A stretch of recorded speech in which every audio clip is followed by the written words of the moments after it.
Embleton Grange, Cumberland, 24th of November 1947.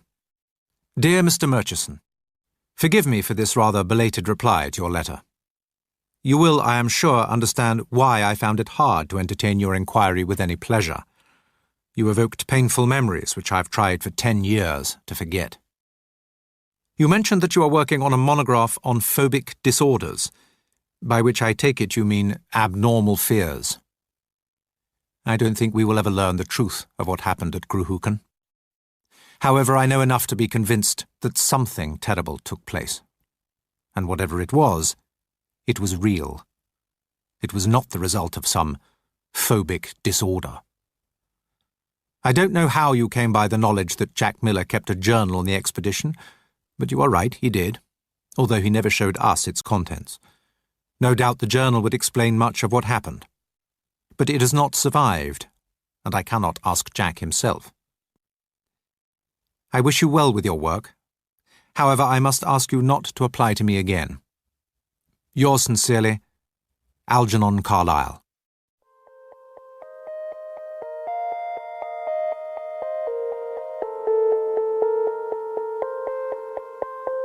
Jack Miller's Journal, 7th of January 1937. It's all over, I'm not going. I can't spend a year in the Arctic with that lot. The way they watched me when I entered that pub. It was off the Strand, so not my usual haunt, and full of well-to-do professional types. Smell of whiskey and a fug of expensive cigar smoke. Even the barmaid was a cut above. The four of them sat at the corner table, watching me shoulder my way through. They wore Oxford bags and tweed jackets with that elegantly worn look which you only acquire at country house weekends. Me, in my scuffed shoes and my 6-guinea Burton suit. We said our hellos, and they relaxed a bit when they heard I don't actually drop my H's. But I was so busy wondering if I could afford the drinks that it took me a while to work out who was who. Algy Carlyle is fat and freckled, with pale eyelashes and sandy red hair. He's a follower rather than a leader. Hugo Charteris Black is thin and dark, with the face of an inquisitor looking forward to putting a match to another heretic. Teddy Wintringham has bulging eyes that I think he thinks are penetrating. And Gus Balfour is a handsome blonde hero straight out of the boys' own paper. All in their mid-20s, but keen to appear older. Carlyle and Charteris Black with moustaches, Balfour and Wintringham with pipes clamped between their teeth. I knew I hadn't a chance. So I thought, to hell with it. Give it to them straight. Open scholarship to UCL. The slump putting paid to my dreams of being a physicist, followed by 7 years as an export clerk at Marshall Gifford. They took it in silence, but I could see them thinking, how frightfully middle class. And University College, not exactly Oxbridge, is it? Gus Balfour asked about Marshall Gifford, and I said, they make high-quality stationery they export all over the world. I felt myself reddening. Then Algy Carlyle asked if I shoot. Yes, I said crisply. Well, I can shoot, but not the kind of shooting this lot are used to. No doubt Carlyle was thinking the same thing, because he asked rather doubtfully if I'd got my own gun. Service pattern rifle, I said. Nothing special, but it does okay. That elicited a collective wince, as if they'd never heard slang before. Teddy Wintringham mentioned wirelessing and asked if I knew my stuff. I said I should think so after 6 years of night technical school. Then Gus Balfour, the Honourable Augustus Balfour, sensed that things were veering off track and started telling me about the expedition. There are 2 aims, he began, looking very earnest and more like a schoolboy hero than ever. 1. To study high Arctic biology, geology and ice dynamics. To that end, we'll be establishing a base camp on the coast, and another on the ice cap itself, which is why we'll be needing a team of dogs. Secondly, and more importantly, a meteorological survey, transmitting observations 3 times a day for a year to the government forecasting system. That's why we're getting help from the Admiralty and the War Office. They seem to think our data will be of use if there's another war. I said, and you're planning to achieve all that with only 5 men? This drew sharp glances from the others, but Gus Balfour took it in good part. I know it's a tall order, but you see, we have thought about this. The plan is Algie will be chief huntsman, dog driver and geologist. Ted is the photographer and medico. Hugo's the glaciologist for the ice cap side of things. We'll all lend a hand with the meteorology. I'll be the biologist and, expedition leader. And you'll be... He broke off with a rueful laugh. Sorry, we hope you'll be our communications man. He seemed genuinely keen to win me over, and I couldn't help feeling flattered. Then Hugo Charteris Black spoilt it by demanding to know why I wanted to come. And was I quite sure I understood what I'd be letting myself in for? You do realise what winter will be like, he said. 4 months of darkness, think you can take it? I gritted my teeth and told him that was why I wanted to go, for the challenge. Oh, they liked that. I was glad I hadn't told them the real reason. They'd have been mortified if I'd said I was desperate. After that, things went okay for a while. Then Gus Balfour glanced at the others and nodded, and said to me, "Well now, Miller, would you care to join our expedition?" I'm afraid I got a bit choked. Yes, I said. Yes, I should think I would. The others looked merely relieved, but Gus Balfour seemed genuinely delighted. After that, we fixed our next meeting, and then I said my goodbyes and headed for the door.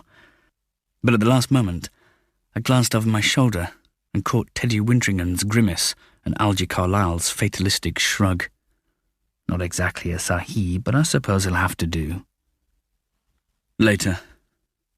Jack, what the hell are you doing? What the hell are you doing? I couldn't be part of their expedition. If I can't put up with them for a couple of hours, how could I stand a whole year? I'd end up killing someone. As I headed home, the fog on the embankment was terrible. There was a crowd on the pavement, so I stopped. They were watching a body being pulled from the river. Someone said it must be another poor devil who couldn't find work.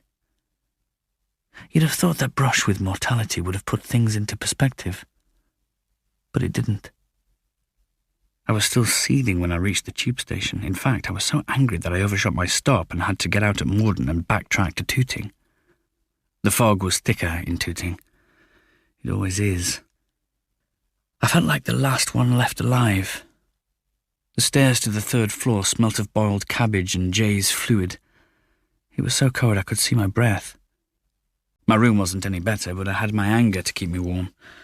I grabbed my journal and spewed it all out. To hell with them. I'm not going. That was a while ago. I'm 28 years old and I hate my life. I never have the time or the energy to work out how to change it. Tacked above the mantelpiece is a picture called A Polar Scene from the Illustrated London News. A vast, snowy land and a black sea dotted with icebergs. A tent, a sledge, and some husky dogs. 2 men in Shackleton gear standing over the carcass of a polar bear. That picture is 9 years old. I cut it out in my 2nd year at UCL, when I still had dreams. That's when it hit me. Just now, staring at A Polar Scene. I thought of the body in the river and I said to myself, Jack, you idiot. This is the only chance you'll ever get. If you turn it down, what's the point of going on? Another year at Marshall Gifford and they'll be fishing you out of the Thames. That's when it hit me. It's 6 months till we sail for Norway. I spent the whole night planning, working out how soon I can hand in my notice and still survive till July. I am going to the Arctic.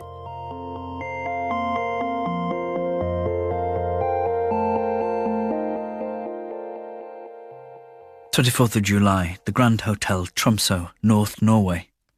I didn't want to write anything more until we reached Norway, for fear of tempting fate. I was convinced that something would happen to scupper the expedition. It nearly did. 2 days before we were due to set off, Teddy Wintringham's father died. He had to scratch. The others actually talked about cancelling. Would it be responsible to go without a medico? I had a job keeping my temper. To hell with responsible. We're young, fit men. Besides, if anyone gets sick, there's a doctor at Longyearbyen. And that's only, 2 days away from camp? Turns out that Hugo and Gus agreed with me, because when we took a vote, only Tub of Lard Algae voted against, and since he's the last person to stick his neck out, he backed down as soon as he realised he was outnumbered. Afterwards, I went back to my room and threw up. Then I got out my map of Spitsbergen. The map calls it Svalbard because that's its new name, but everyone uses the old one, which is also the name of the biggest island. That's where we're going. I've marked our base camp in red. There, in the far northeast corner, on the tip of that promontory, Grhuken. There's nothing there, just the name on the map. I love that. And I love the fact that none of the 3 previous expeditions ever camped there. I want it to be ours. And now, here we are at Tromsø. Tromsø, where Amundsen took off in his flying boat 9 years ago and was never seen again. Tromsø, 300 miles north of the Arctic Circle. My first encounter with the midnight sun. Only there isn't any. The gentle, penetrating mizzle hasn't let up in days, but I don't care. I love everything about this place because it isn't London. Because I'm free. There's no dawn and no dusk. Time has no meaning.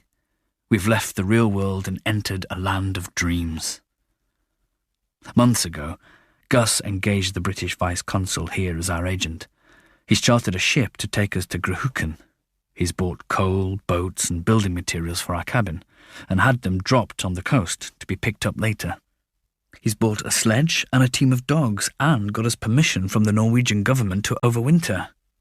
He's even engaged room for us at the Grand Hotel, which is actually quite grand. He's also been urging us to have a word with our skipper, Mr. Eriksson, who's got some sort of problem with Grhuken. 26th of July. The amounts of money we're spending, it's frightening. In Newcastle, we bought what we wouldn't be able to get in Norway. Egg powder, fries eating chocolate, and since Norway is dry, spirits, tobacco and cigarettes. In Tromsø, mountains of jam, tea, coffee, flour, yeast, sugar and cocoa, tinned fruits, dried vegetables, butter, and crates of something called pemmican, which is a kind of preserved meat, one grade for us, another for the dogs. But it was buying the rest of our equipment that really brought home to me what we'll be taking on. Tents, sleeping bags, ammunition, reindeer hides, as ground sheets, apparently. Above all, a formidable pile of paraffin lamps, headlamps, and electric torches. It's hard to believe now in this endless daylight, but there'll come a time when it's always dark. Thinking of that gives me a queer flutter in my stomach. In a way, I can't wait. I want to see if I can take it.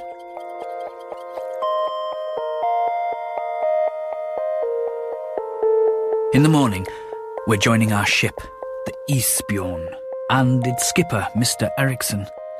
He's a hardened sealer and trapper who's overwintered on Spitsbergen a dozen times. I've never met a trapper, but I've read about them, and I know my Jack London.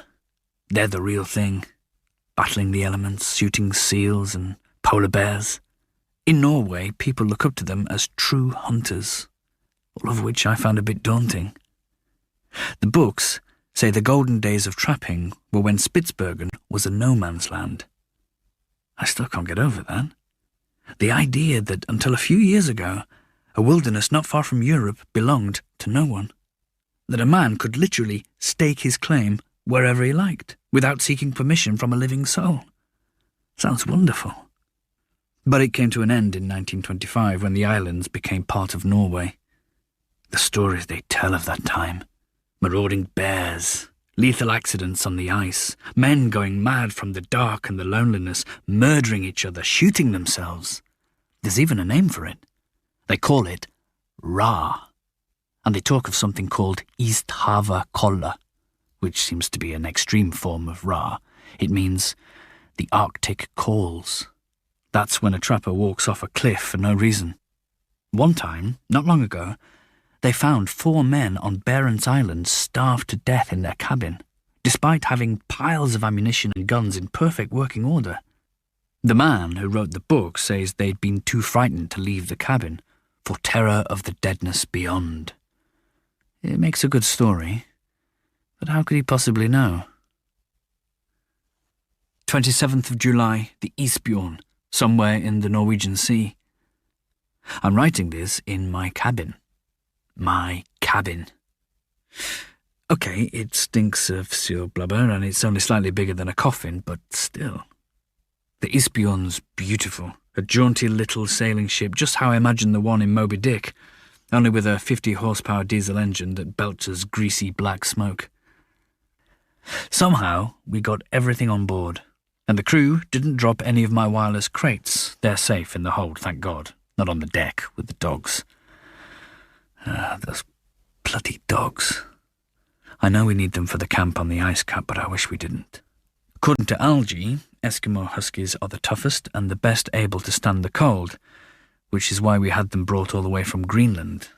8 of the brutes, filthy and overexcited after 9 weeks cooped up in the holds of various ships. I don't like dogs, and they don't like me. Gus says this lot will win me over in the end, but I wouldn't bet on it. They look like a pack of wolves. Same day, later. We hadn't seen much of the skipper till he joined us for dinner, so to begin with, we were a little intimidated. He looks like a Viking, sharp grey eyes and a grizzled beard. He's got a handshake like a vice, and he calls me Professor. He calls us all Professor. I don't know if he's making fun of us or not. The subject of Grahooken only came up once, and it was Gus, as expedition leader, who introduced it. "So, Mr. Eriksson," he said towards the end of the meal, "we're delighted that your splendid ship is to be our home all the way to Grahooken." His tone was polite but firm. The Norwegian's smile faltered, but he didn't take up the challenge. Dropping his gaze, he rubbed his thumb across his lip. "She is a good ship, yeah. I hope you will like her." I exchanged glances with the others, and Gus gave a satisfied nod. But later, when the others were talking, I caught Mr. Eriksson watching them. His face was grave. Then his eyes shifted to me. I smiled. He didn't smile back. 29th of July, the Barents Sea. Now I know I'm really in the Arctic. All day we've been making our way through the ice. I love it. The purity, the danger. A man in the crow's nest calls directions, and Mr. Eriksson steers the Isbjorn slowly through. At one point, he cut the engine, and some of the crew lowered a boat and went fishing. Others let down a ladder and climbed onto a floe the size of a football pitch. While they were filling a barrel with meltwater, the dogs jumped down onto the floe and raced about. We quickly followed. I couldn't believe it. A few days ago, I was in London. Now, I'm standing on an ice floe in the Barents Sea. While the others were playing with the dogs, I wandered off to the edge. According to the ship's thermometer, it's only a couple of degrees below freezing, but it was colder on the ice. My breath rasped in my throat. I felt the skin on my face tighten, and for the first time in my life, I was aware of cold as a menace, a physical threat. The ice was solid beneath my boots, and yet I thought, a few inches below me there's water so cold that if I fell in, I'd be dead within minutes. And the only thing that's keeping me away from it is more water. Moving closer to the edge, I peered down. Something slid through the water and vanished under the ice. I thought of all the lives hunting in the dark beneath my feet. 31st of July, Spitsbergen. By morning we were clear of the ice, and Mr. Eriksson said we'd already passed the Sørkapp, the southernmost tip of Spitsbergen, but the fog wouldn't let us see. All day we huddled on deck, waiting for a glimpse. Sometime after midnight, our patience was finally rewarded. The fog thinned, and although the sky remained overcast, the midnight sun behind the clouds cast a subdued grey radiance on an alien wilderness. The Dutch whalers of the 16th century gave it the right name. Spitsbergen, the pointed mountains. I saw jagged peaks streaked with snow, looming over the mouth of a fjord where the black water was mirror smooth and dotted with icebergs. Further in, a vast tormented glacier spilled into the sea, and all so incredibly still. It was utterly unlike anything I'd ever seen. It made me feel irrelevant. He'd made humanity irrelevant. I wonder if Gruhuken will be like this. But as we headed north up the coast, I realised that despite all my reading, I'd made the classic mistake of imagining the Arctic as an empty waste. I never expected so much life. Great flocks of gulls perching on icebergs, rising in flurries, diving after fish, an Arctic fox trotting over a green plain with a puffing, flapping in its jaws, reindeer raising antlered heads to watch us pass, walruses rocking on the waves, one surfaced right beneath me with an explosive spraying huff. The sleek heads of seals bobbed on the surface, observing us with the same curiosity with which we observed them. Algae shot one, but it sank before the men could retrieve it. He would have shot the reindeer too if they weren't protected by law. He seems to enjoy killing things. Just before dinner, Mr. Ericsson spotted something on an island and brought the ship in closer. I made out the blotchy, pinkish-brown carcass of a walrus, lying on its back. Something had gnawed a hole in its belly and eaten it from the inside. The polar bear rose from behind a boulder and stretched its long neck to catch our scent. Blood and blubber had stained its pelt a dirty brown. Its head and neck were almost black. I couldn't see its eyes, but I sensed them. Until that moment, I've never felt like prey. A shot rang out. The bear turned its head. Algae took aim again. Before he could shoot, the bear had ambled out of sight. Kill or be killed. That's what it comes down to. And yet somehow, I don't find that appalling. There's truth in it, a kind of stark beauty. I think that up here, I'll be able to breathe with both lungs, as Mr. Ericsson says, to see clearly for the first time in years, right through to the heart of things.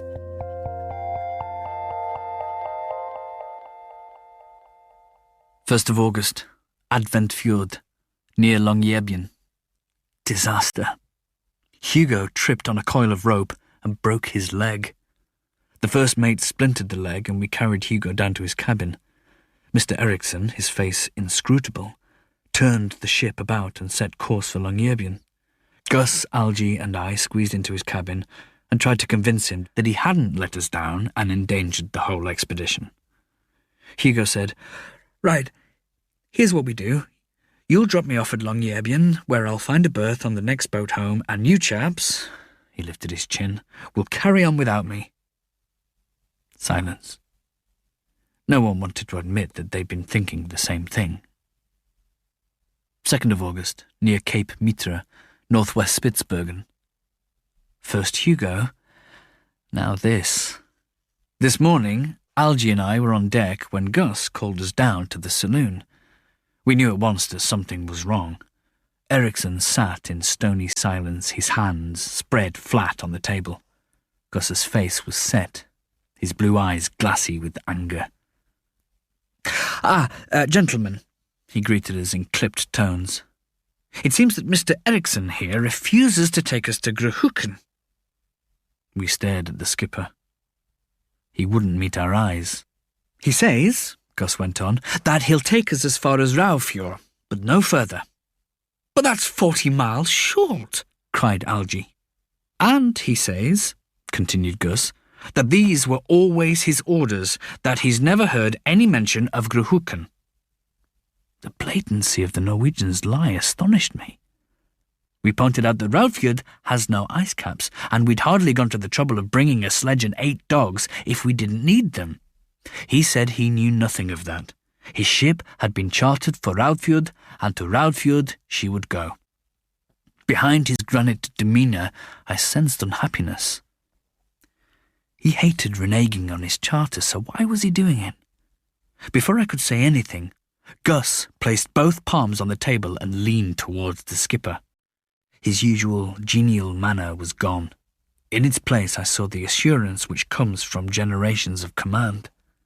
"Now look here, Eriksson," he said. "You will carry out the job for which you were hired. You will take us to Gruhuken, and there's an end to it." The Norwegian sat like a boulder, immovable.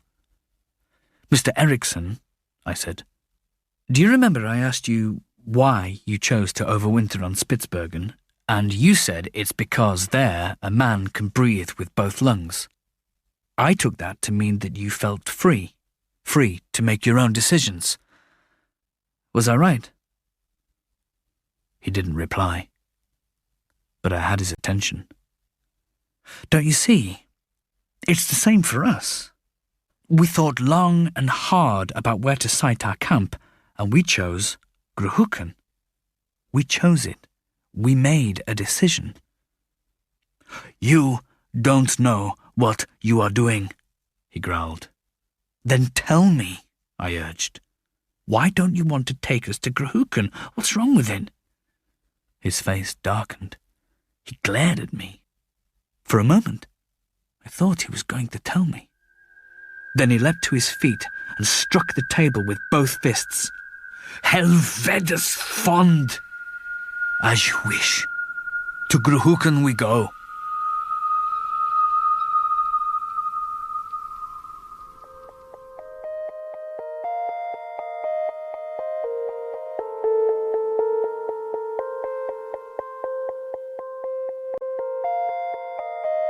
August 3rd, off Gruhuken.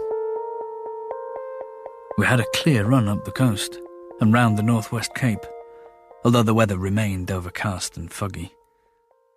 Gus and Algie leaned over the side, counting off landmarks on the map. I went to the wheelhouse to make one last attempt with the skipper. "Mr. Eriksson," I began with a poor attempt at geniality. "Professor," he replied without taking his eyes from the sea. "I don't wish to offend you," I said carefully, "but I'd count it as a favour if you'd tell me, man to man, why you don't want to take us to Gruhuken." Still watching the waves, the Norwegian adjusted course. "Gruhuken," he said. "It's bad luck. Things happen there, bad things." "But what? Bad weather off the ice cap? What?" He chewed his moustache. "There are worse things." The way he said that, as if he couldn't bear to think of it.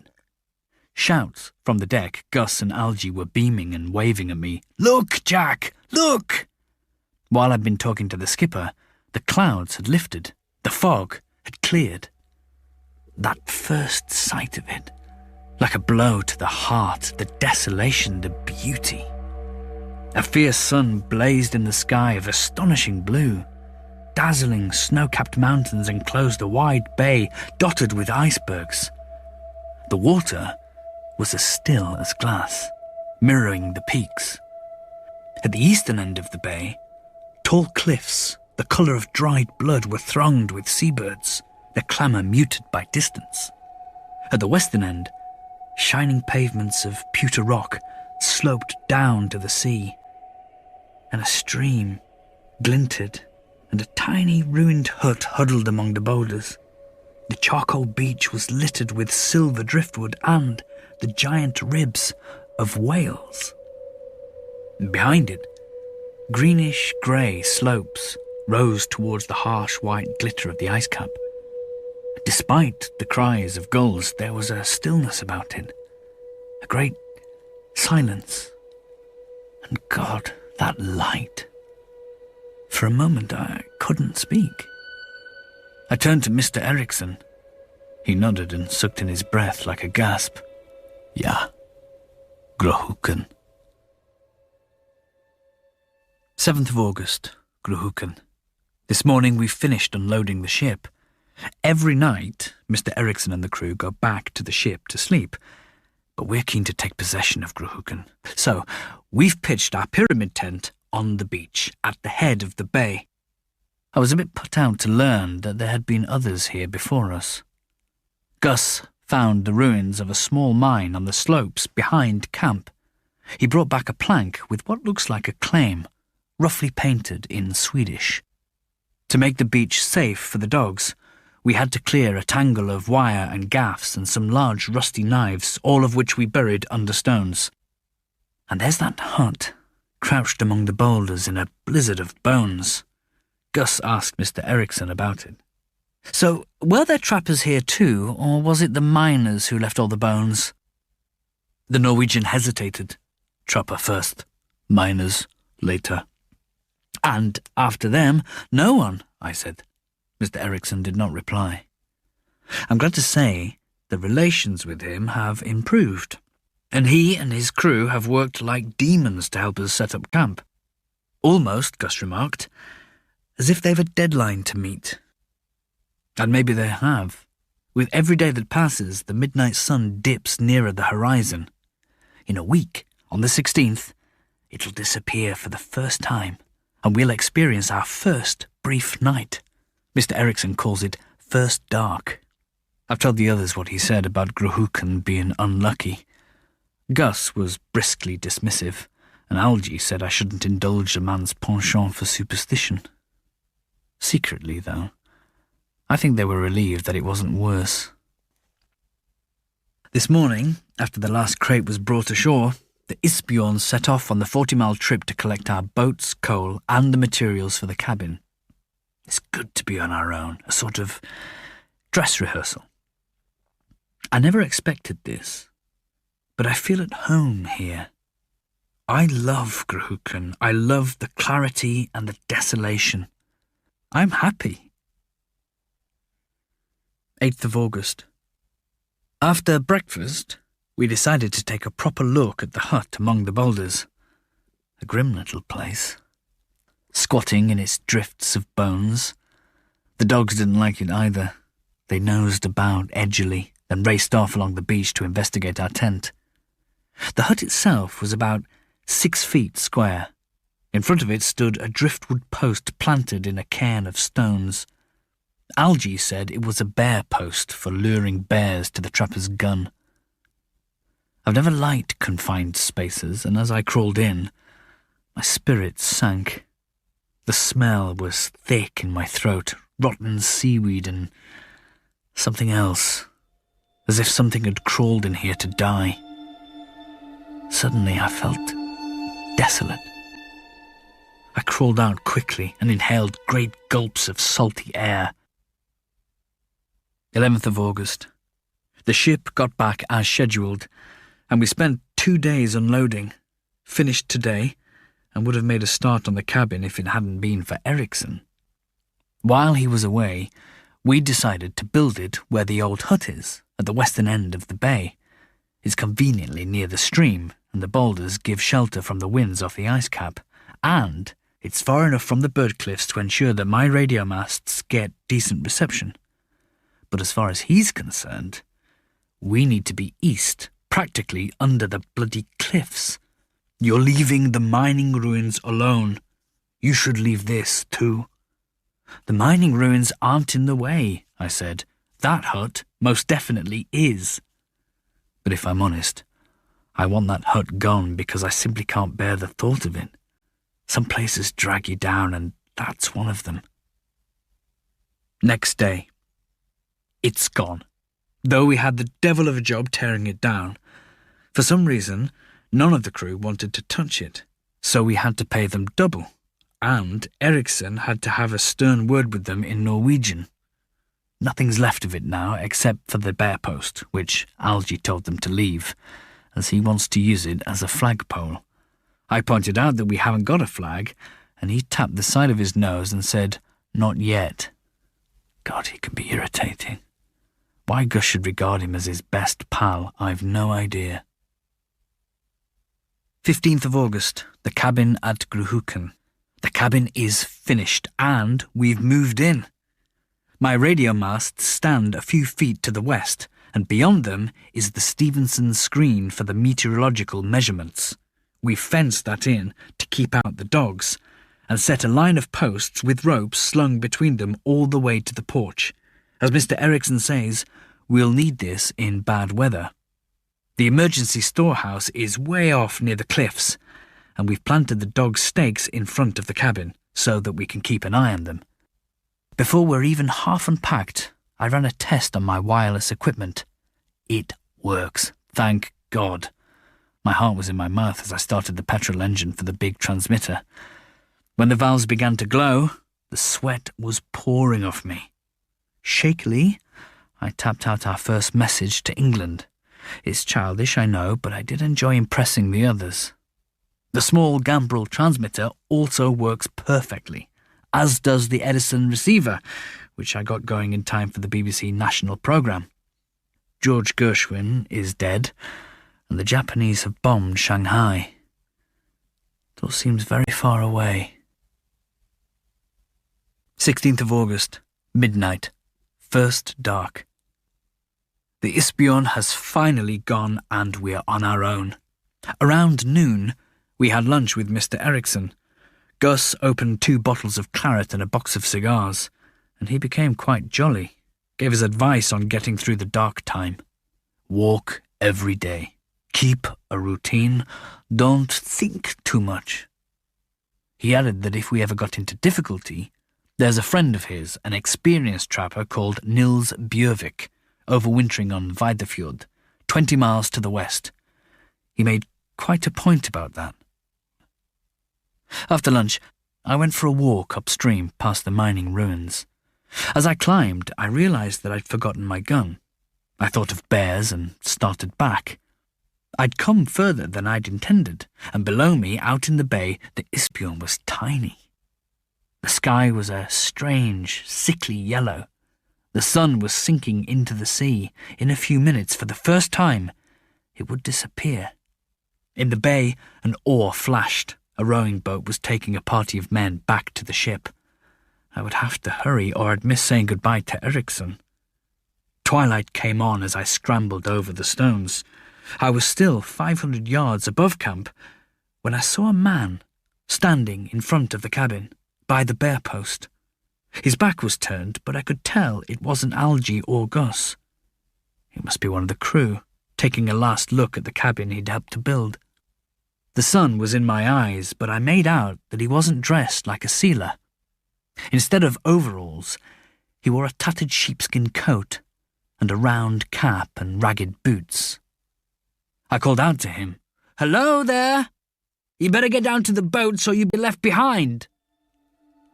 He turned to face me, a dark figure against the glare. Fleetingly, I saw that his hands were at his sides, and that one shoulder was higher than the other. There was something about the tilt of his head that I didn't like. Irrationally, I wished I hadn't drawn attention to myself by calling out to him. Feeling foolish, I continued down the slope. When I looked again, I was relieved to see that the man had gone. Sometime later, when I reached the shore, Mr. Erickson was at the water's edge waiting with the last of his crew to say goodbye. There was no sign of Algy or Gus, and the men seemed nervous, glancing over their shoulders at the vanishing sun. I didn't see anyone in a sheepskin coat, so I mentioned the straggler to Mr. Erickson. He looked at me sharply, then back to his men. Taking my arm, he drew me aside. "You make a mistake," he said in a low voice. "There was no one at the cabin."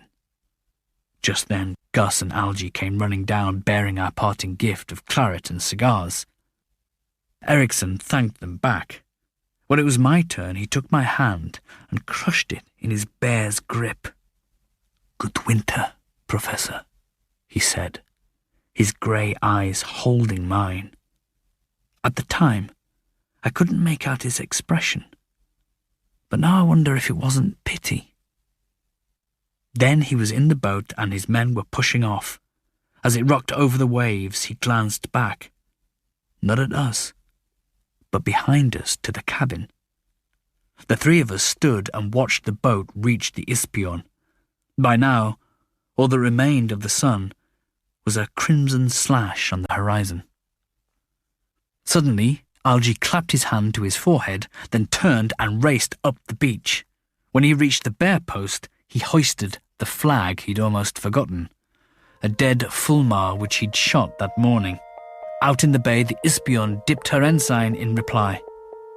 As the sun's dying glimmer turned the sea to bronze, we watched the ship disappear behind the headland.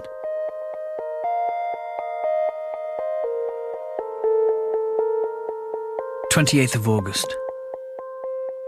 A couple of weeks' hard routine work has set me right. Up at 6:30, pulling on your clothes before the stove. The man on dog duty lets them out. The man on kitchen duty starts the coffee. Reading duty means trudging out to the Stevenson screen, which is like a beehive on legs, with a louvered screen to protect the self-registering instruments inside. At 7 o'clock, you read the charts, then check the anemometer, wind vane, snowfall and hoarfrost on a little brass sphere like an alchemist's globe. At 7:30, I'm on the bicycle generator, wiring the readings to the government station on Bear Island, from where they go to the forecasting system in England. Breakfast's at 8. At noon, there's a second set of readings and transmissions and another at 5. The dogs are fed at 6. In between, it's hunting and collecting driftwood. Algy's off on his geological survey, and I go in the boat with Gus and help him net plankton and little swimming snails. Last night, we had our first snowfall. Now Grahookan is clothed in white. The nights are growing longer with alarming speed, 20 minutes more each day. What do I mean, alarming? I like it. By now, I'm used to living cheek by jar with the others, and I enjoy the long evenings in the cabin. Gus working at his microscope, Algy cleaning guns and labelling fossils. We smoke and listen to the wireless, and I catch up on the latest wild theories in physics. Before I left London, my old professor sent me a stack of periodicals. As I read them, I feel a flicker of excitement. I remember how I used to feel, how I used to dream. Over the last few days, great flocks of birds have begun to gather in the bay. Gus says they're getting ready to leave. 30th of August. Gus was right. The dogs did get me in the end. Well, one of them did. Until this afternoon, I'd only progressed as far as learning their names. The leaders of the pack are Upik, the russet bitch, and her mate, Svarten. Early, Kiawak, Pakomi, and Jens are their progeny, and Isak and Arnedak are the youngsters, only a year old, although they look like fully grown wolves. Yesterday, Gus and Algy were off hunting and I was reading in the cabin when all hell broke loose outside. Thinking instantly of bears, I pulled on my gear, grabbed my rifle and burst out the door. Thank God, no bears. The dogs were baying and straining at their stakes to get at the youngster, Isak. Somehow, he'd found a tin of pemmican, gnawed his way through, and got his muzzle stuck inside. He was stumbling blindly about, clunking his helmeted head against rocks. When he heard me coming, he stopped. I didn't give myself time to think. I just ran over and clamped my knees about his middle, the way Gus and Algy do when they're putting on harnesses. Isak squirmed, but he couldn't get free, and I yanked the tin off his head. God, he was fast. Leapt up and gave me a headbutt that knocked me flat and sent the tin flying. He pounced on it and got his head stuck again. I struggled to my feet, then we went through it all again, only this time, when I got the tin off his head, I jumped out of the way. I was so pleased with myself that I emptied the pemmican in the snow for him and he downed it in one gulp, then stood lashing his tail, his ice blue eyes alight with anarchy. He'd torn one ear on the tin. After what he'd just put me through, I wasn't going to let him get lockjaw, so I unclipped him from his stake and dragged him towards the cabin for treatment. Halfway there, I realised I should have fetched the disinfectant first, leaving him tied up outside. Half lifting Isak, I hauled him through the front door, grabbed a bottle of disinfectant from the shelf in the hall, and hauled him out again. I sloshed on the disinfectant. He didn't even growl. I think he was too surprised. When it was over, I was so relieved that I gave him another tin of pemmican as a reward. Gus and Algie came back and I told them what had happened. Gus grinned. I said, "There's nothing to grin about. That's the stupidest dog I've ever seen. Imagine getting your head stuck in a tin twice." Gus burst out laughing. "Stupid? Jack, he's got 2 tins of pemmican out of you." Since then, Isak's been on the lookout for me. If I happen to glance his way, he lashes his tail and makes croaky rah-rah-rah noises. And this afternoon, he came and leaned against my leg. 15th of September. The birds are leaving and the nights are getting longer. In one of my periodicals, there's a paper by someone who's worked out that what we know of the universe is only a tiny percentage of what actually exists. He says what's left can't be seen or detected, but it's there. He calls it dark matter. Of course, no one believes him, but I find the idea unsettling. I don't like the feeling I sometimes get that other things might exist around us of which we know nothing.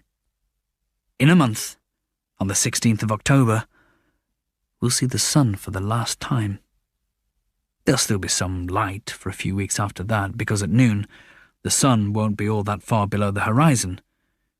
They call it the midday dawn. After that, nothing. I was reading and smoking at the table. Algie was playing patience, and Gus was outside checking on the dogs. Suddenly, he burst in. "Chaps! Outside! Quick!" As it was -10, quick meant a feverish dragging on of boots, jumpers, waterproofs, mufflers, mittens, and hats. It was worth it. "The dog's fur was crackling with static," murmured Gus. "That's how I knew." We stood, craning our necks, at the northern lights. Photographs don't do them justice. It's the movement which impresses you most. The way those luminous, pale green waves roll and break and ripple across the sky, and vanish and appear again somewhere else, and all in eerie silence. A sea of light. Algie went inside. The 2 of us stayed, watching the sky.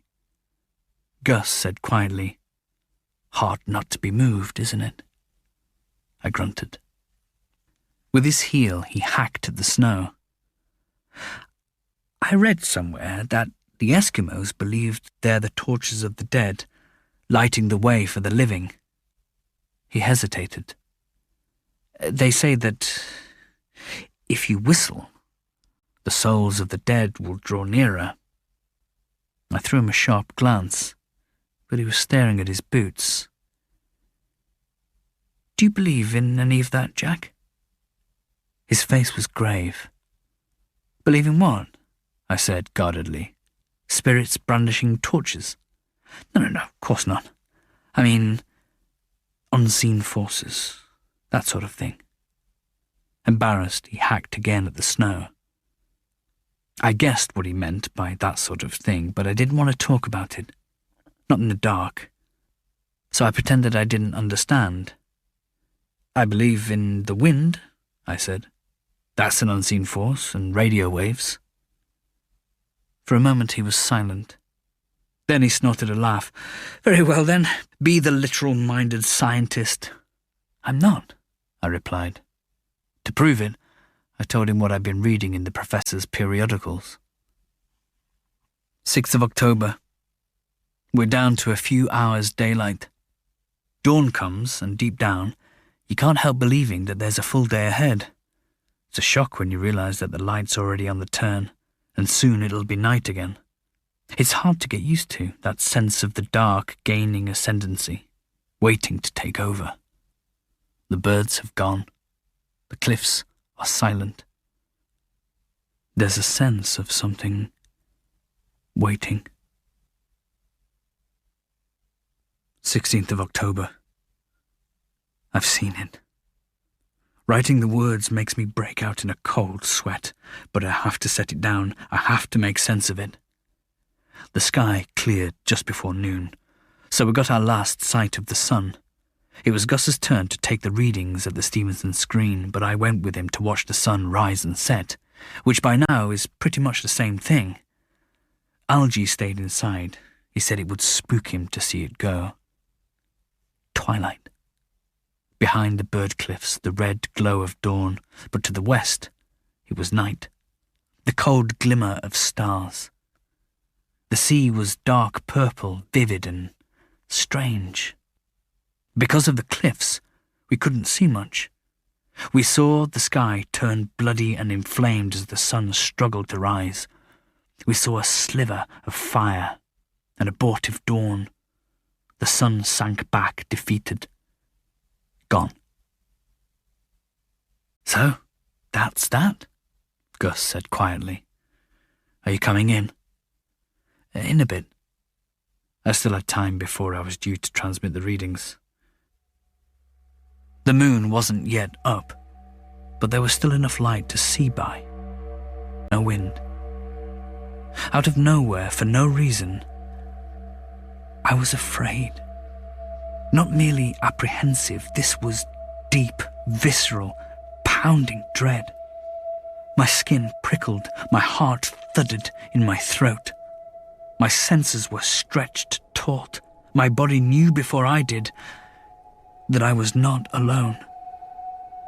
30 yards away on the rocks, something moved.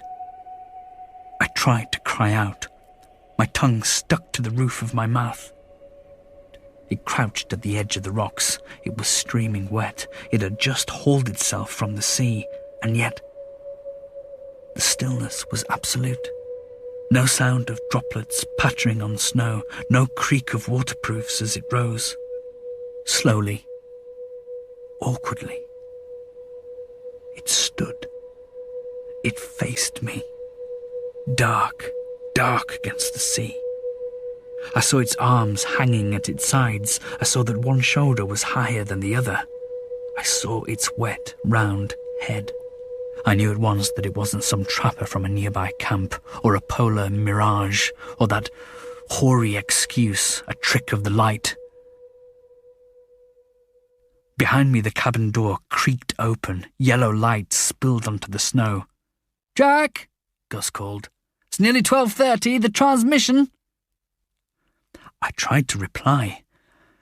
I couldn't. The rocks were empty. It was gone. I stammered an answer to Gus. I said I was fine, told him I was coming in soon. He shut the door and the light blinked out. I've never felt such reluctance as I felt then, but I willed myself to take my electric torch from my pocket and walk down the beach and onto those rocks. The snow crust was brittle as glass beneath my boots. Pristine. No tracks, no marks of a man hauling himself out of the sea. I'd known that they wouldn't be, but I needed to see for myself. I stood with my hands at my sides, hearing the slap of waves and the clink of ice. The dread had drained away, leaving bewilderment. My thoughts whirled. It can't be. But I saw it. It can't be. But I did see it. And I know, although I can't say how I know, that what I saw on those rocks was the same figure I saw at the Bear Post 2 months ago at first dark. It's real. I saw it. It isn't alive.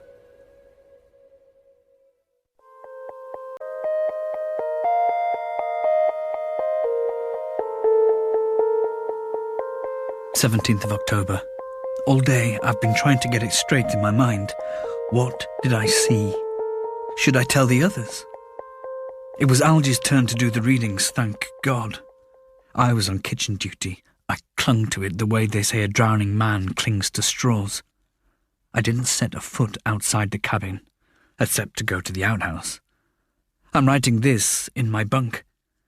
Tomorrow is my turn to do the readings. I'm dreading it. I'm going to take Isaac. I can't face telling the others not yet. I wish I could believe that what I saw on the rocks was all in my mind, because then it wouldn't be real. But I know that's not true. I felt that dread. I saw what I saw. Grohuken is haunted. That's why Eriksson didn't want to bring us here. That's why the crew always slept on the ship and was so anxious to leave before first dark. But what is it? It's an echo. That's what it is, an echo from the past. I've read about that. It's called place memory, a well-known idea. If something happens in a place, something intensely emotional or violent, it imprints itself on that place, maybe by altering the atmosphere, like radio waves, or by affecting matter, so that rocks, for example, become in some way charged with what occurred. Then, if a receptive person comes along, the place plays back the event, or snatches of it. You simply need to be there to pick it up, and who better to do that than a wireless operator? Yes, this has to be it. And it means, too, that what I saw on the rocks doesn't actually exist. It did once, but it doesn't now. What I saw was only an echo. 18th of October. But an echo of what? It has to be something that happened here, something bad. I know it was bad because of the dread. I flicked through my books on Spitsbergen, but I didn't find any mention of Grohuken. And I've been over this journal and reread what I wrote about the men who were here before us. There isn't much, and I'm not sure how accurate it is because, at the time, I didn't think it was important. First, there were trappers, then miners, that's what Eriksson said. All those bones, and the mining ruins, and that tangle of wire on the beach, the claim signs, the hut. That hut. The desolation when I crawled inside. Did some trapper or miner do away with himself in there? Is that what this is about? Should I tell the others what I saw? 22nd of October. Too late. You lost your chance. They're gone. Gus didn't get up for breakfast. He lay in his bunk, feverish and pale. I was annoyed. I needed him to be better. I didn't believe he could be genuinely ill. Not even when the fever got worse and he lay with one knee drawn up, clutching his belly. I wired Longyearbyen and had a laborious question-and-answer session with the doctor in Morse. He said it sounded like appendicitis and he was on his way. The doctor arrived in the Isbjorn. It had been at the settlement when we wired for help. And after that, things happened fast. Strange to see other people when it's just been the three of us for nearly 2 months. But there was no time to take it in. The doctor said he didn't need to operate here, but Gus had to come back to Longyearbyen and have the appendix out there, and one of us must go with him in case anything happened. For one wild moment, I was desperate for it to be me. Leave this place, get the hell out of here. Gus needs you. Gus needs you. That's what changed my mind. He cares about the expedition as deeply as I do, and if I went, and Algie stayed, that would be the end. Algie would never have the discipline to go it alone, and Gus would know that I could have done it. I could have saved the expedition. But I funked it. All this flashed through my mind as I hauled Algie over to the wireless corner, leaving the doctor and Mr. Eriksson in the bunk room with Gus. "You go," I told him. He glanced at me and then away. What about you?" "I'll have to stay, won't I?" I snapped. He swallowed. "You could come too. The doctor says if all goes well, it'll only be a few weeks, then we can come back and carry on. What about the dogs? No time to take them with us, is there? And we can't just leave them. Eriksson would tell us to shoot the brutes and have done with it, but I couldn't do that, could you?" He didn't argue. I think he'd only objected as a sop to his conscience, and he never once offered to change places. They got Gus onto the stretcher and Algie crammed a few things in a rucksack. Then we made our way down to the shore. A squally night, sleet falling fast in the lamplight. As they manoeuvred the stretcher into the boat, Ericsson seized me by the arm and pulled me aside. He said I couldn't stay here alone, I had to go with them. We argued it out in the bitter snow. I won. But then he peered into my face and said, "This is a bad mistake. The one who walks. You've seen it? Yeah?" Now, that shook me. Maybe deep down, I'd been hoping all along that it was only in my mind, and here was Georg Ericsson, hard-bitten skipper of the Isbjorn, finally putting paid to that idea. "Doesn't matter what I saw," I told him. "I can't leave the dogs and I can't scupper the expedition because of an echo." He didn't understand what I meant by that, but before I could explain, they were calling him. The boat was ready to leave, and I was running over to say goodbye to Gus. That's when it hit me. Gus is really ill. Gus could die. I felt as if I'd been kicked in the stomach. Gus could die. He lay bundled up on the stretcher. In the lamplight, his face looked carved in stone, disturbingly like an effigy. "Jack," he panted, "are you sure about this?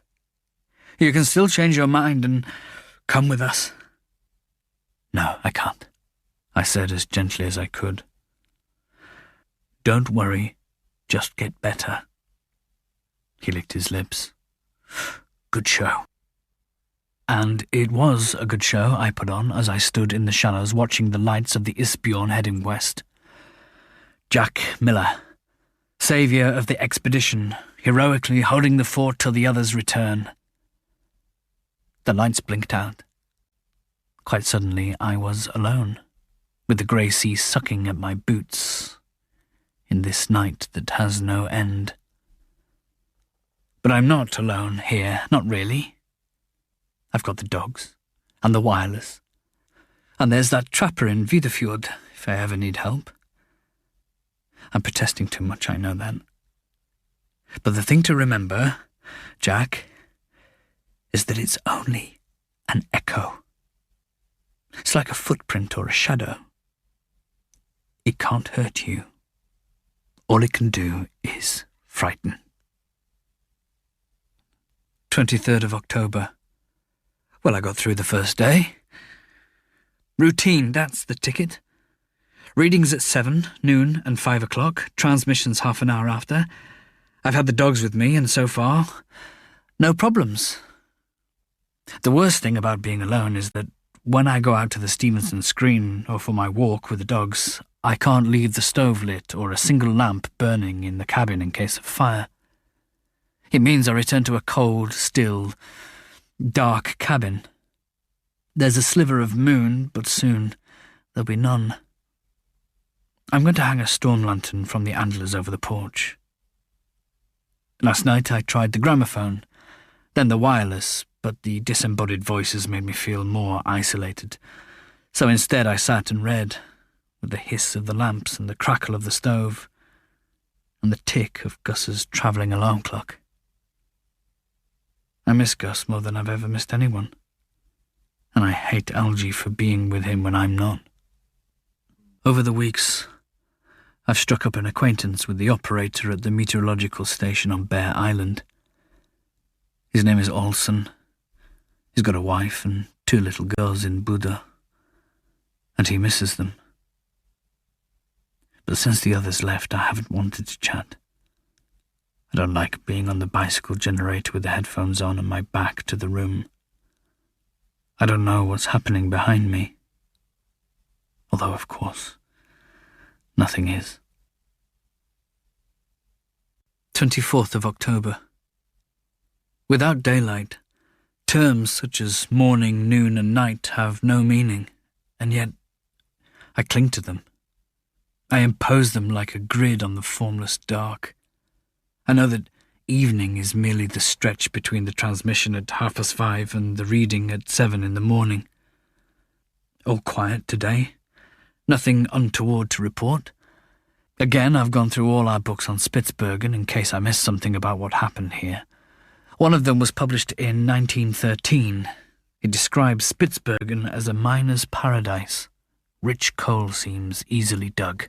Deep anchorages, no taxes, no mining dues, no laws. Each summer, a small army of prospectors and miners arrive from Russia, America, Germany, Norway, Britain. Disputes are frequent, and with no adjudicating authority, are summarily settled. Settled? How? Is that what this is about? A fight? I couldn't find any mention of Gruhuken, but in another book there's a chapter on Spitsbergen folklore, which I've skipped. Damned if I'm going to let it put ideas in my head. I've got enough of those already. In among Gus's volumes on botany and birds, I found a memorandum book bound in blue American cloth. I didn't know he'd been keeping a private journal.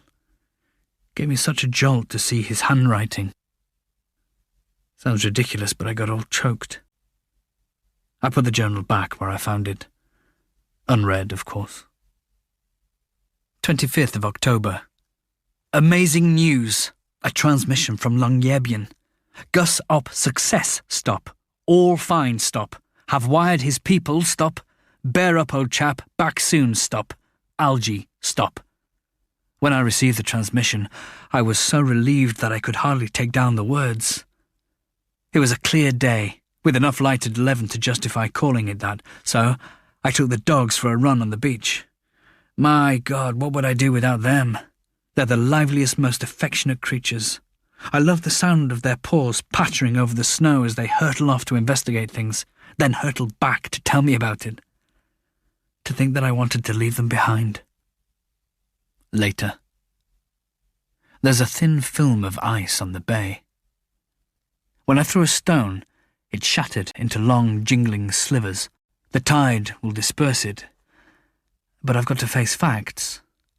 At some stage, the sea is going to freeze over. When? I remember Ericsson talking about the colliers at Longyearbyen and how they only stopped running sometime in November, but Gruhuken is further north than Longyearbyen. What if the sea freezes before Gus and Algae get back? What if I've got to stay here, alone, until spring?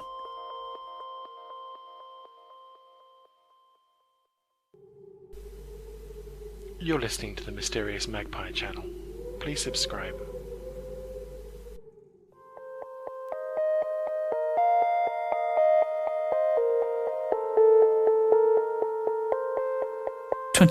October. 6:30 in the morning, and I'm letting the dogs out when it starts to snow. Softly, insidiously shutting out the world. No sea, no mountains, no sky.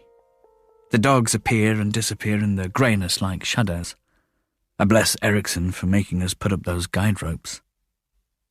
After the 5 o'clock reading, it was snowing hard. I'd just finished at the Stevenson screen and was plodding back towards the cabin. My headlamp off, me hunched into the wind with one hand on the guide rope, when I saw someone standing at the door. I was so startled that my snowshoes crossed and I fell, bashing my hip on a rock. And of course, it wasn't anyone. It was only the bare post. 29th of October. 3 days of rain. So no twilight, no moon, no stars. And this is ice rain, colder than anything I've ever experienced. Maybe I've lost my nerve a little after the incident at the Stevenson screen because I couldn't face my usual back and forth along the beach. Instead, I've been taking my walks by going outside and circling the cabin with one hand on the wall so as not to get lost. I keep my headlamp on at all times. Later. Message from Algae. Gus well, but Doc says can't come for at least 2 weeks, stop. Sorry, stop. 2 weeks? I've been pacing the cabin trying to take it in. I've done a week on my own already. It feels like a month. 2 weeks. That's mid-November. Will the sea still be clear by then? Will they be able to get through? Whiskey. Lots of it. That's the ticket. 30th of October. I read that chapter on folklore. I wish I hadn't. It says that some places in Spitsbergen, it doesn't say which, are haunted by draugs. A draug is the unquiet spirit of a drowned man who lurks in the shallows, waiting to drag the unwary to their doom. And then there's this. Those who know the islands maintained at the beginning of the polar night is a time for particular care. Some say that 7 weeks before Yule, the graves of Spitsbergen open. 7 weeks from Christmas, that's October 31st. Halloween. But Jack, so what? The 31st of October is tomorrow. 31st of October. Did I make it happen? Was I more open to perceiving it because of what I just read, because of the date? When I went to take the 7 o'clock readings, it was warmer, only -9. I felt ashamed of my cowardice over the past few days, those dismal circuits around the cabin. So, in a spirit of defiance, I took the dogs for a walk on the slopes behind camp. To begin with, it was beautiful. The dogs raced about, yelping, chasing each other. Isak tugged on his rope. I'm training him to accompany me. But I was firm, and soon he was trotting along docilely, which was just as well, as I was wearing snowshoes and had a ski pole in either hand and a rifle over my shoulder. As the twilight strengthened, we followed the frozen stream uphill. It was hard going. Climbing in snowshoes means digging in with your toes so that the spikes underneath can get a grip and hauling yourself up with your ski poles till your elbows ache. One snowshoe came off and I knelt to rebuckle it. When I rose, the land had changed.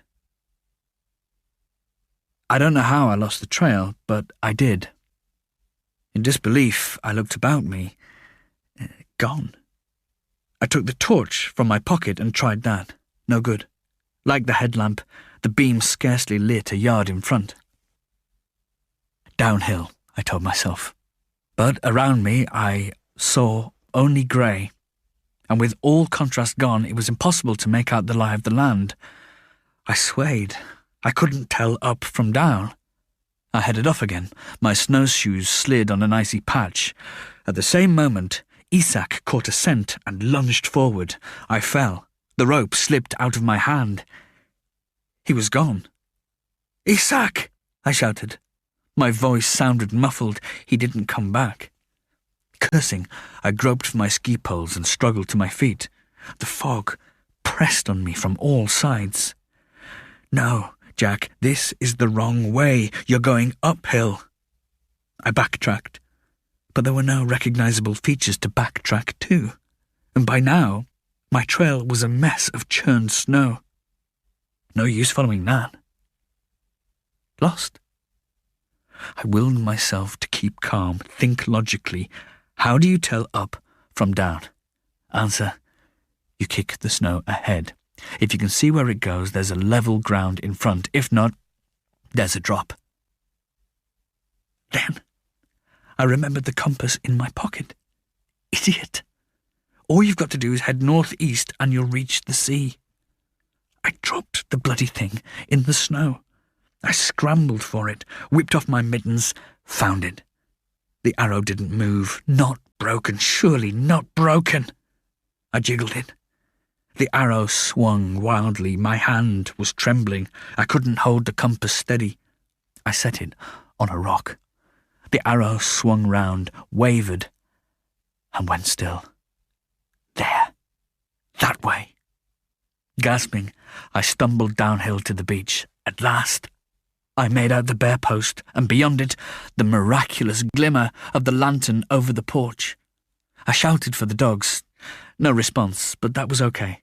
They'd come back when they were hungry. Eagerly, I hurried on. As I approached the bare post, my headlamp lit the cairn of rocks at its base where a tuft of dead grass poked through the snow. The light touched the weathered grey wood of the post. Fog had darkened the blotchy stains to black. Without warning, my flesh began to crawl. I felt the hairs on my scalp prickle and rise. I couldn't see anything except the bare post and its cairn of stones. But my body braced itself. It knew. Then, through the fog on the other side of the post, came an odd, muffled scraping. A sound as of metal dragged over rock. Jerkily, I turned, the beam of my headlamp sweeping the fog. I saw nothing, and yet that sound was louder, more distinct. Clink, clink, coming closer, towards me. My heart hammered in my throat. I tried to run. My legs wouldn't move. It was in front of me now, the sound only a few feet away, and still I saw nothing. This can't be. But I hear it. Clink, clink. Silence. It had reached the post. It was so close that if I could have moved, I might have reached out my hand and touched. What? A presence. Unseen. Unbearably close. I stood helpless, not breathing, my arms clamped to my sides. Dread rising within me. A black tide drowning. Behind me, the patter of paws. With a moan, I broke free. Isak! Ran into the beam of my headlamp and stopped, ears pricked, tail tautly raised, his eyes gleamed silver, throwing back my light. I found my way to the porch, yanked open the door and slammed it behind me. Later, I went to the north window and put my hands to the glass and peered out. The dogs were back. All seemed oblivious of the bare post. It stood 3 yards from the window. I needed something to still the panic, something to make the sounds go away. Lurching to my feet, I blundered to the bookshelf, found Gus's journal, and opened it. The sight of his handwriting instantly gave me courage. It was round and schoolboyish, and he'd filled the pages with nature descriptions, interspersed with reflections on the Arctic and on the characters of Norwegian sealers. But I came across a passage which I found unsettling. 31st of August. This place isn't right. I've felt it ever since the Isbjorn left. What? That time in the canoe when I watched the kelp moving in the water, I saw such things. Gus, what did you see? All that time, weeks of living together, and he knew? 16th of September. Why hasn't Jack felt anything? Last night, we saw our first aurora. I started to tell him I wanted to, but he got that severe look and changed the subject. It's odd that he should be the only one who has noticed nothing. The only one. 10th of October.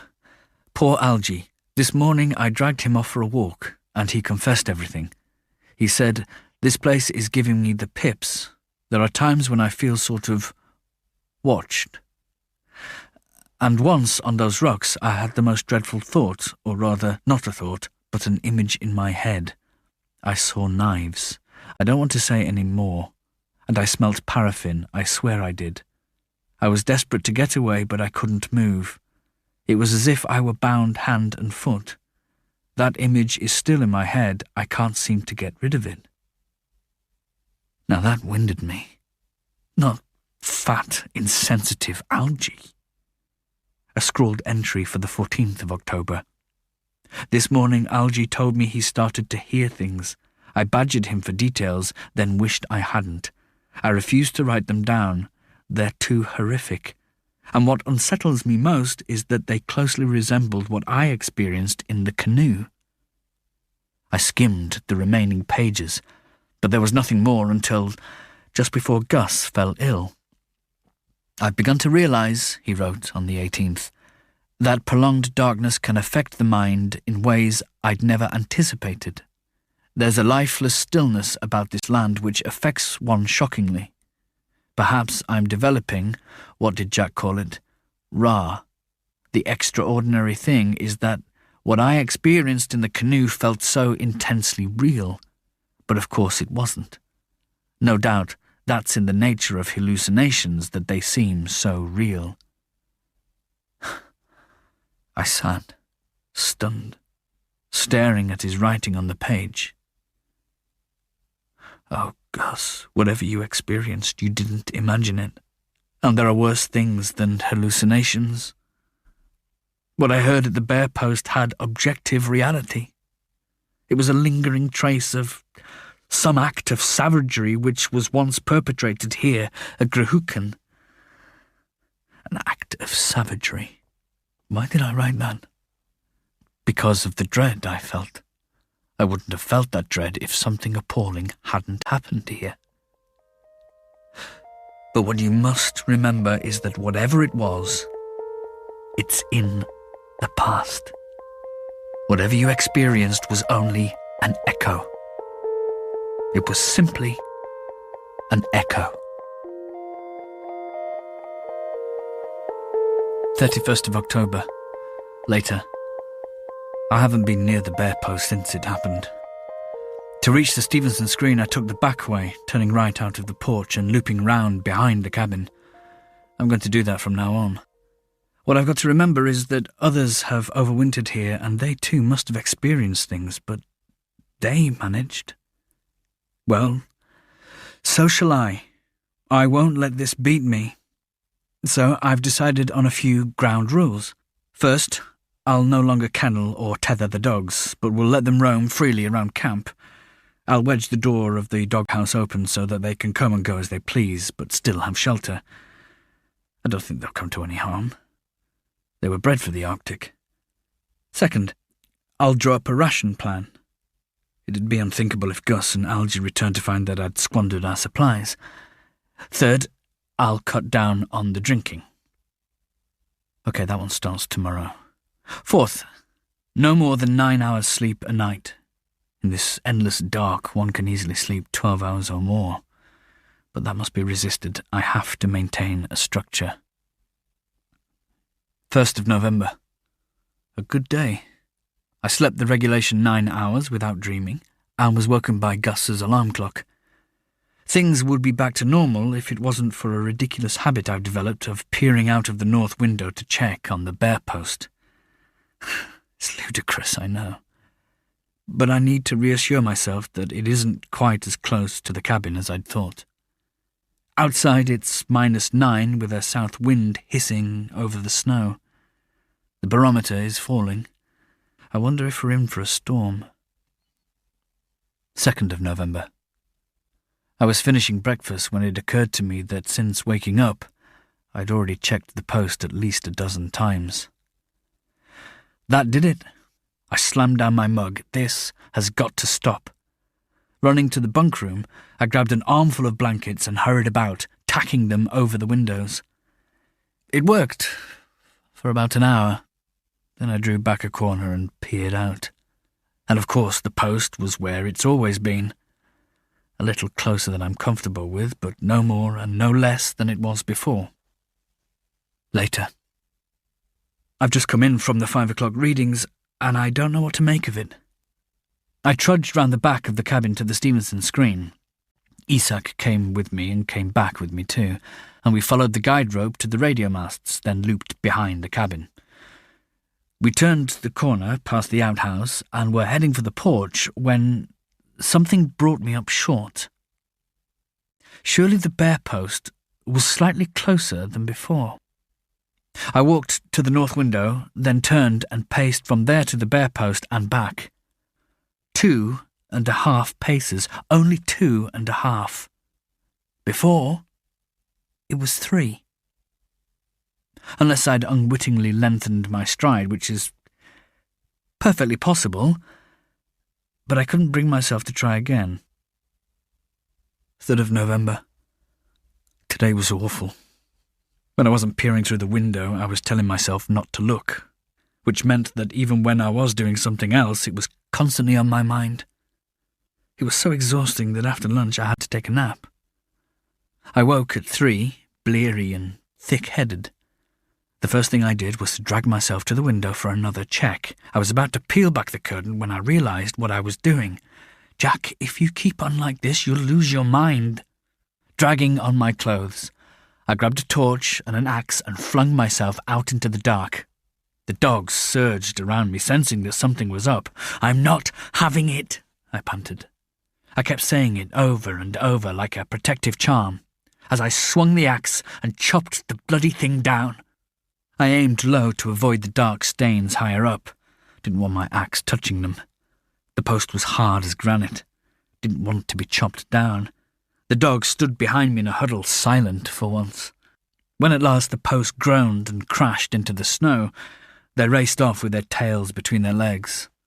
Panting, chest heaving, I hacked the wretched thing to chunks.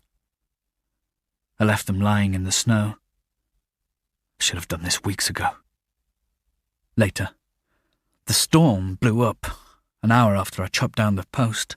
Thick snow whirling, wind howling and rapping at the windows. My first thought was that I'd summoned it. I loosed the demon of the storm. It's nice to know that my powers of reasoning aren't much better than those of a savage. My next thought was the dogs. This storm could last a while. What do I do? I can't bring them inside. They'd wreck the place. I'd better feed them now, before it gets any worse. As for water, they'll have to make do with snow. At least there's plenty of that. It's nearly midnight and still the blizzard is battering the cabin. It's flinging snow at the windows like pebbles and moaning in the stovepipe. God, I hope the roof stays on. I hope the windows hold. But in a strange way, I welcome the storm. It's a known physical force I can understand, and it's better than the stillness. 8th of November. 6 days, and still blowing. As soon as I got up, I went to the north window and peered into the swirling grey. The bare post was back. Feverishly I rubbed my breath off the glass. There it was, straight, tall. Not possible. You chopped it down, you hacked it to pieces with an axe. The storm must have thrown up another log from the shore. But then why does it stand so upright and still? And isn't it closer than before? And a little to the right, nearer the porch. A gust of extraordinary violence struck the window and I drew back. When I looked again, the post was gone. All I saw was snow, twisting in columns in the screaming wind. There was no post. There never was a post. That was 5 hours ago. Since then, I flicked through this journal, which was a mistake. I'm shocked at how my handwriting's changed. I used to write a neat copperplate hand, but since I've been alone, it's degenerated into a spidery scrawl. Without reading a word, you can see the fear. When the storm blew up, I wrote that I welcomed it. Bollocks. The constant din. The screaming fury. It's wearing me down. Grinding away my defences. 9th of November. I woke to silence. Unbroken, unbelievable silence. Not a whisper of wind disturbing the peace. The blanket over the bunk room window had come down and I was lying in moonlight. I was so grateful I wanted to cry. At last, disentangling myself from my sleeping bag, I pulled on my clothes and padded to the window. There before me hung the full moon, Huge, shining, golden. Every detail of camp lay sparklingly revealed. Where the bear post had been, I saw only a gentle curve of snow. Like a recovering invalid, I shuffled about the cabin, tearing down blankets to let in the moon. I got the stove going. I didn't light any lamps. I didn't want anything to diminish that miraculous light. At the north window, I cupped my hands to a pane and peered out. The storm had cleared the ice from the bay. The moon cast a path of beaten silver over the sea, leading away from Grohuken. I watched it rise higher. I watched it gradually change from gold to silver, losing none of its brilliance. My breath misted the pane. I cleared it with my sleeve. When I looked again, a thin haze of cloud had dimmed the moon to inky blue. At that moment, I sensed I was not alone. With my nose pressed to the window, I felt horribly vulnerable, but I couldn't pull away. I had to look. Where the bear post had been, a figure was standing. Around it, snow glimmered faintly, but no light touched what faced me. It cast no shadow. It stood utterly still, watching me, one shoulder higher than the other. I felt its will coming at me in waves, intense, unwavering, malign. Such malevolence. No mercy, no humanity. It belonged to the dark beyond humanity. It was rage without end, a black tide drowning. And still, I pressed my hands against the pane. I couldn't pull away. A dreadful communion. I don't know how long I stood there. At last I had to breathe, and the pain misted over. When I cleared it, the figure was gone. But I had felt its will, its malevolence beating at me. I've been wrong. This is no echo. 9th of November. Later. I stood 3 feet from the window staring at my reflection in the pane. If only I could believe that what I'd seen had been myself. What is it? What does it want? Behind me, a cackle of static. The lights of the Eddystone flickered to life. I put on the headphones and grabbed my notepad. I had to keep watching the moon. If I didn't, clouds would hide it again, and then... Gus here. Stop. Against Doctor's orders, he'd made Algie take him to the wireless station. My hands shook as I tapped an inadequate reply. How are you? Sore, bored, cross. How are you? Fine. Stop. Really? My fingers paused on the key. Yes, really, I replied. Bad dreams, but better now. Stop. The answer came in a swift staccato rattle.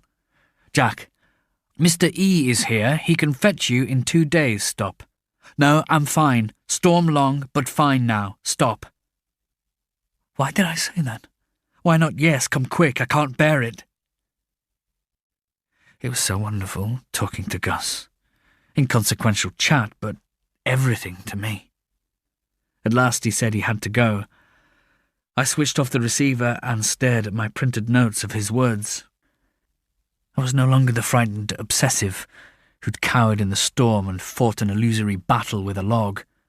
I was Jack Miller, the man who's keeping the 1937 Spitsbergen expedition alive against all the odds. Just now I went to the bunkroom window. The storm had kept the bay open. The dogs have dug their way out of the doghouse and are bounding about in the snow. When they saw me, they lashed their tails and yowled at me to come out. They wouldn't do that if there was anything there. Animals sense these things, don't they? But it will be back. I know this.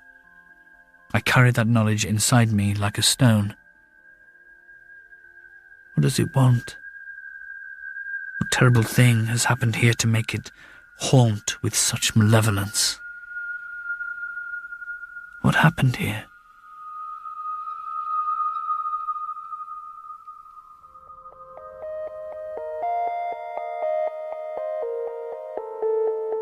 November 10th. Yesterday feels like millions of years ago. I remember nerving myself with a shot of whiskey and a cigarette to go outside, then opening the door to a wall of snow. I was relieved. Here was a physical task I could cope with. The dogs heard me digging and set up an impatient clamour. I hacked my way through and they fell on me. When at last I could look about me, I found Gruhuken transformed. The camp lay radiant and serene. Serene. I felt not a trace of dread, no taint of that malign presence. The moon had banished it.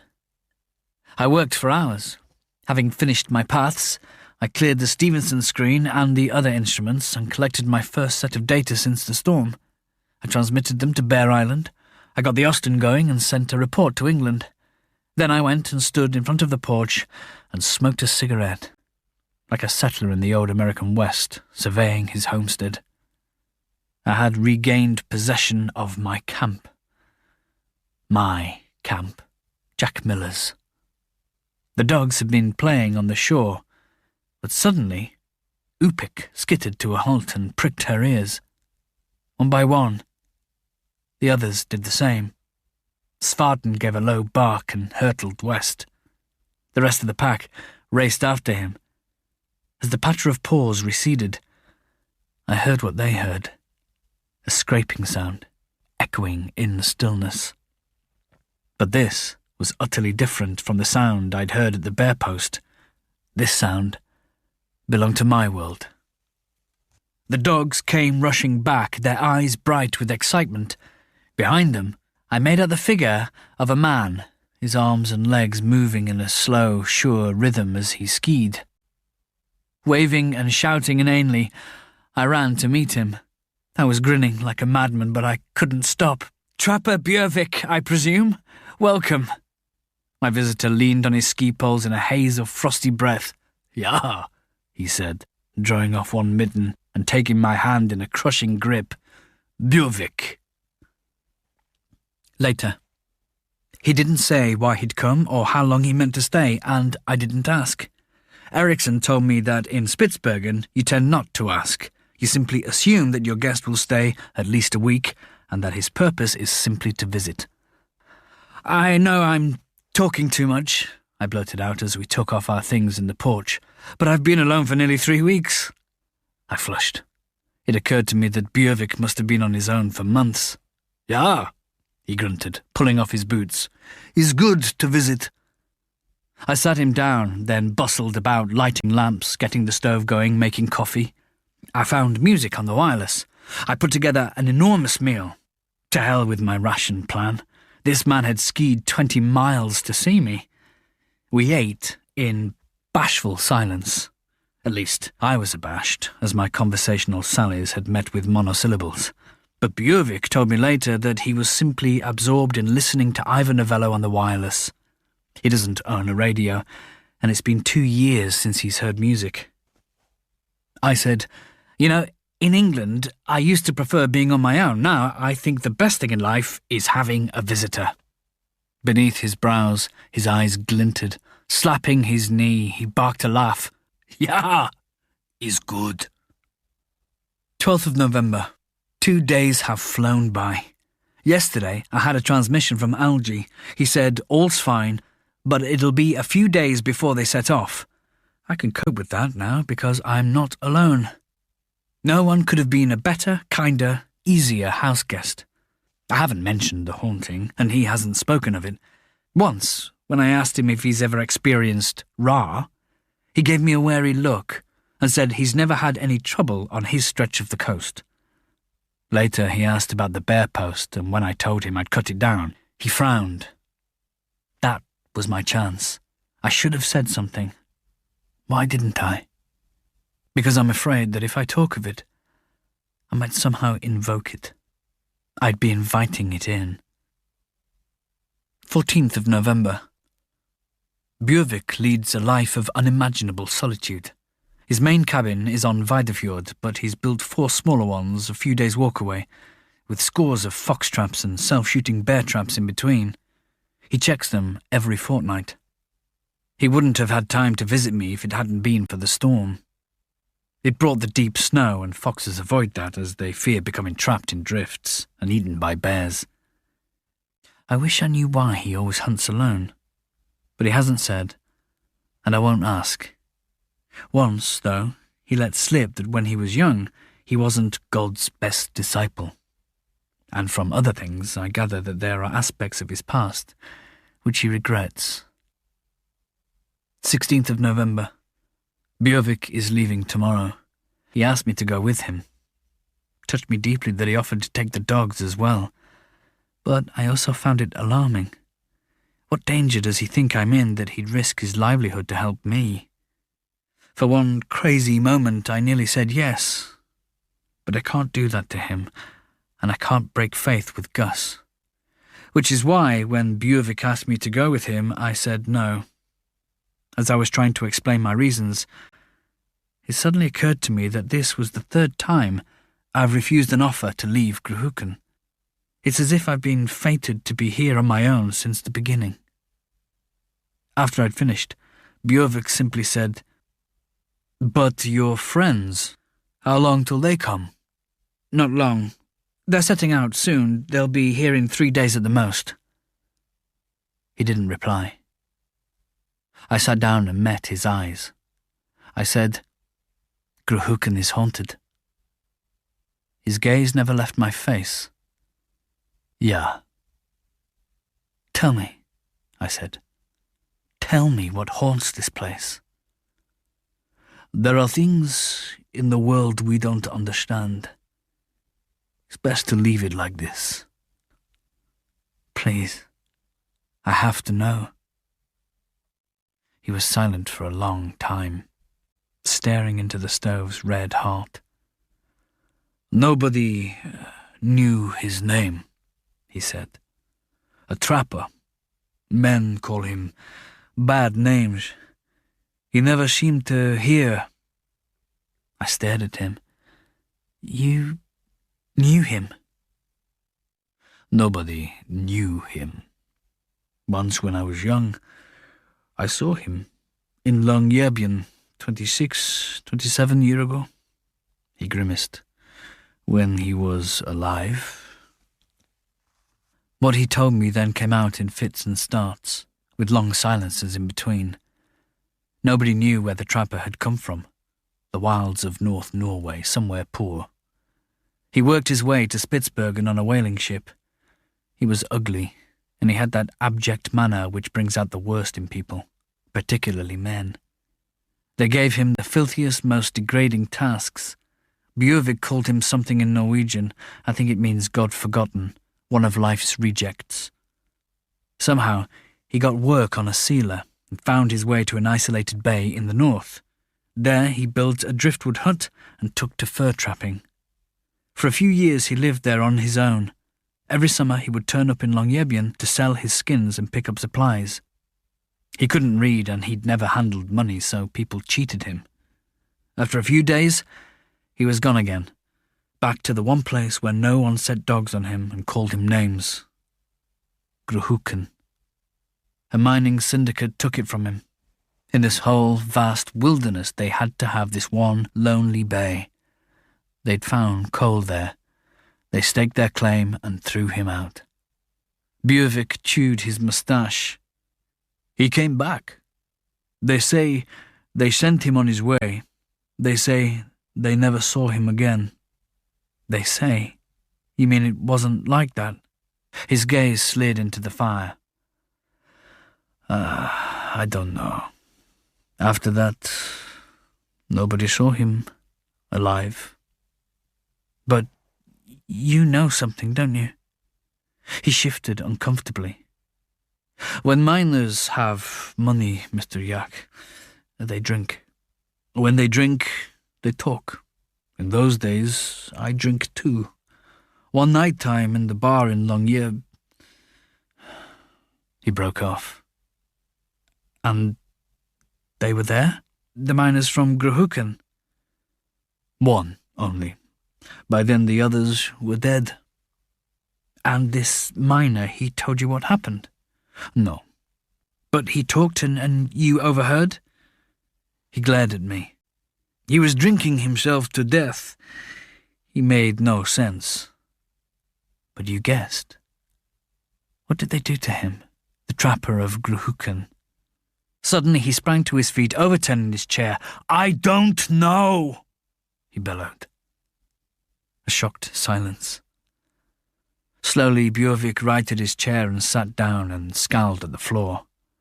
I got up and walked to the window, then returned to my seat. "I'm sorry. But even if you don't know, I think you guessed something. Tell me what you think happened."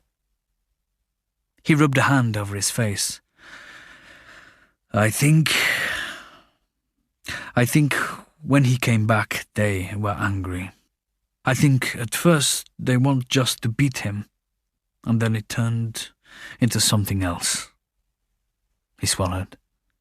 "Men like that, when they know they won't be found out, they will do anything." Glancing down, I saw that my hands were clenched. I thought of the blotchy stains on the bear post.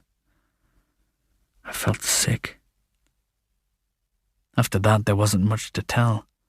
The mine limped on for another year, but it was dogged by misfortune. A cable severed a man's leg and he bled to death. A boat overturned, drowning 2 men within sight of the shore. Finally, a rock slide destroyed the cabins and the surviving miners left. The following year, the prospecting company decided that the deposit wasn't rich enough after all, and abandoned the mine. Gruhuken stood deserted. It swiftly gained a bad reputation. People who camped here met with accidents, fire, drowning. A Swedish trapper shot his companion and then himself. The note on the body said he'd done it to escape the Yengonga, the one who walks again. There, Bjørvik's account ended. But I know the rest of the story. For over 2 decades, Gruhuken remained deserted. Then, in 1935, topographers from Oxford University surveyed this stretch of coast and mentioned this bay as a likely site for future expeditions. Gus Balfour read their report and put Gruhuken at the top of his list. Bjørvik sat with his hands on his knees, staring at the floor. I'd intended to tell him what I've experienced here, but I couldn't bring myself to do it. And he didn't want to know. I asked if he'd ever been to Gruhuken before now, and he said no. He's never hunted within 10 miles of the bay. I asked if he'd experienced anything untoward while he's been here. He said his dreams have been bad. Only his dreams. I envy him that. Again, I went to the window. I couldn't see the moon. I turned back to Bjørvik. What does it want? He spread his hands. I understood. It wants Gruhuken. And I'm in the way.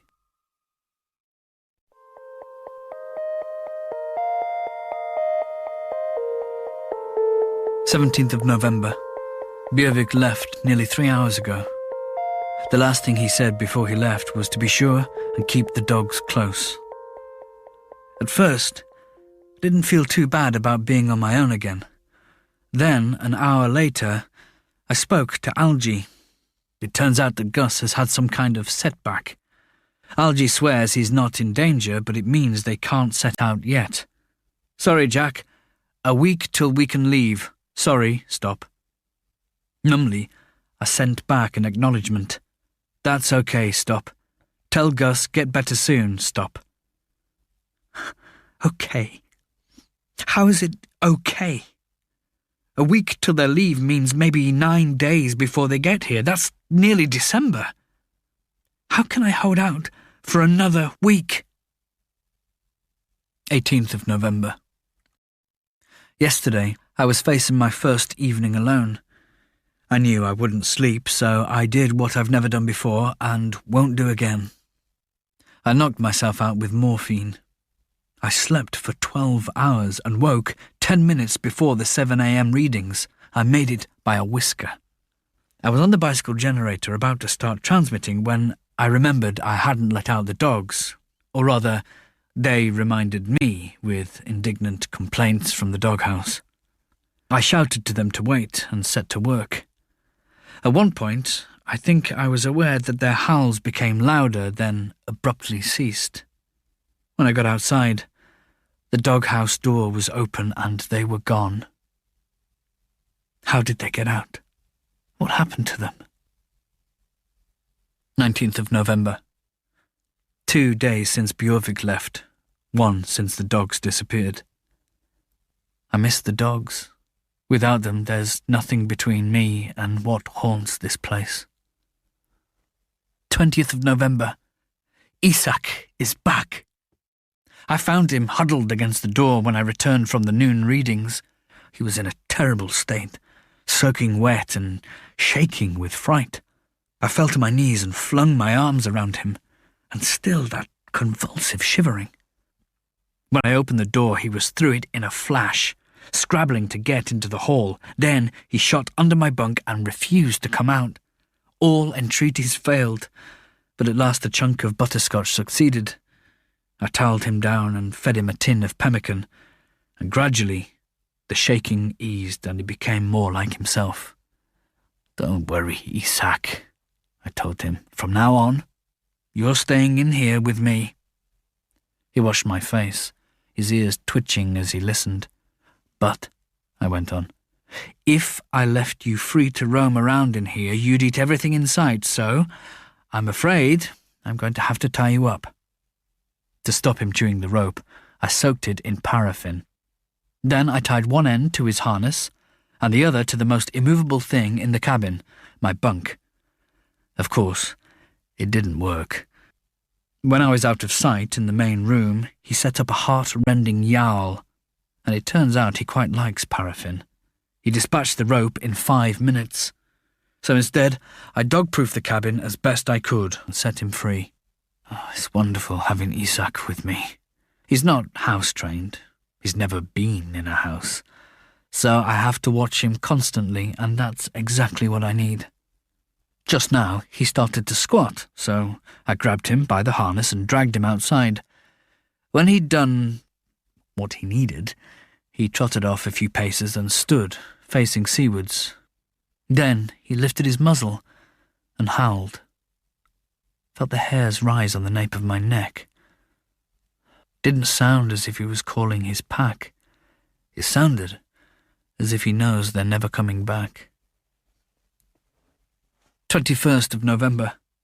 This morning, I nearly missed my talk with Gus because of Isak. I'd switched on the Ediston, but Isak was about to squat, so I'd taken him out. And when we got back inside, the lights were flickering. I rushed to put on the headphones. "Jack, where are you? Are you okay, Jack?" I told him about the dogs and Isak coming back. I explained that Bjørvik had left. "Jack, you are so brave. Expedition owes all to you." When he'd gone, I stared at his words on the page. I couldn't bear to put them in the stove, so I slipped them inside this journal. The silence after the noisy transmission was awful. Everywhere I turned, I saw Gus's possessions, and around the table, 5 chairs. 5. A convocation of ghosts. Later. Tomorrow I'll get back to my routine, but I'm beginning to worry about time. That is, about being able to keep track of it. My wristwatch still won't work, and today I've discovered that the Stevenson self-timer has broken. This means that all I've got left is Gus's alarm clock to tell me that the days are going by. There's no longer any twilight at midday, and the moon has dwindled to a lightless sliver. Tomorrow it will be gone. Tomorrow it's the dark of the moon. 22nd of November. Last night I learnt what Björvik couldn't tell me. I learnt what happened to the trapper of Gruhuken. I sat up late, writing and talking to Isak. Around 11, we settled down to sleep.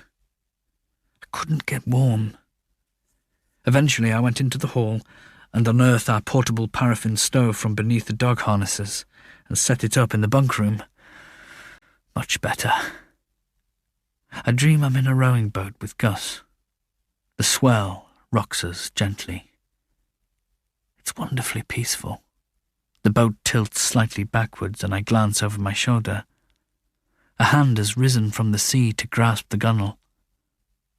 I'm not frightened, merely determined. I won't let that thing haul itself out. I'm holding a large knife and with a grimace of distaste, I start sawing at the fingers. The dream shifts. Now I'm in the sea, deep down in blackness. Again, I'm not frightened, only disgusted. A drowned thing is clasping me in its arms.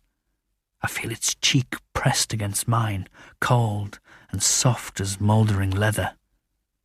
Now I'm tied to the bear post. Now I'm afraid. I can't see. I can't speak. I have no tongue. I smell paraffin. I hear the crackle of flames. I know that someone nearby is holding a torch. Now I hear the clink of metal dragged over rocks. Dread squeezes my heart.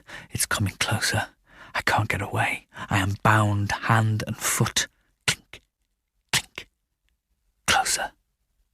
The terror is overwhelming. It's coming for me. I can't move. I can't move. With a cry, I woke up. I was cold. My sleeping bag was damp. Putting out a hand, I felt the wall wet. The stove had melted the hoarfrost. The dream was still with me. I knew that the terror I had felt had not been my own. I thought of the blotchy stains on the bear post, the sound of metal dragged over rocks. That's when I remembered what I'd forgotten before. The rusty relics which we found when we first came to Gruhuken. We buried them to make the place safe for the dogs.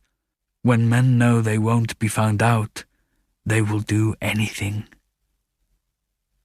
I don't want to think about what they did to the trapper of Gruhuken. I can still hear the clink of metal as they dragged the gaffs over the stones, as they threw down the knives and got to work. And after they finished with the knives, that's where the paraffin came in, and the torches. It's 2 a.m, but I dread going back to sleep, if the dream came again. So instead, I'm going to deal with this hoarfrost. Björvik told me a trick about that. You nail blankets to the walls and ceiling, and somehow that stops it collecting. There. I've done it.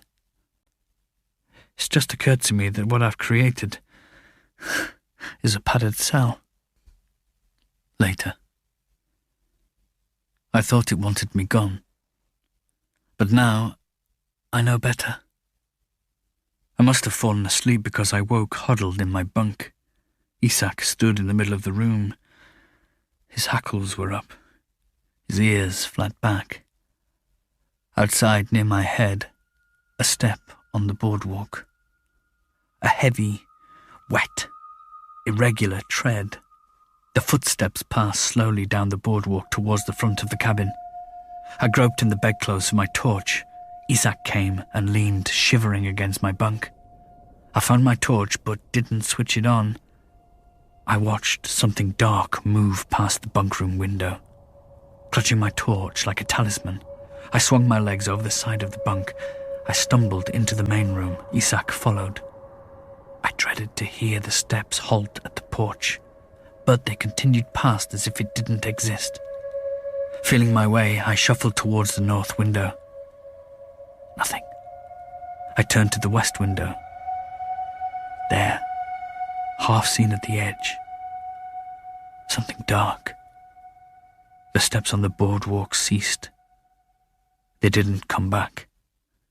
For Isaac's sake, I decided to create a semblance of normality. I got up and pulled on some clothes and made the cabin as bright and warm as I could. Isaac stayed close at my heels. That's how it happened. I was putting things on the shelves when I turned and he couldn't get out of the way and I fell over. I crashed against the table and sent the alarm clock flying. It broke. Something inside me broke too. Stupid dog, I shouted. I went on shouting, kicking and lashing out with my fists. He didn't try to get away. He cowered with his tail between his legs, not understanding what he'd done. And suddenly I realised what I was doing.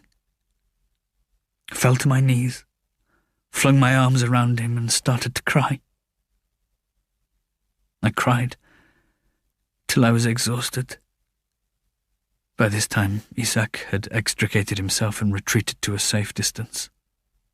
I think my crying scared him more than anything.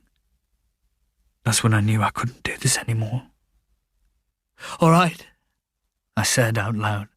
"Grahuken is yours. I'm getting out." At this time in the morning, Olsen on Bear Island would be asleep, but there might be someone awake at Longyearbyen Wireless Station.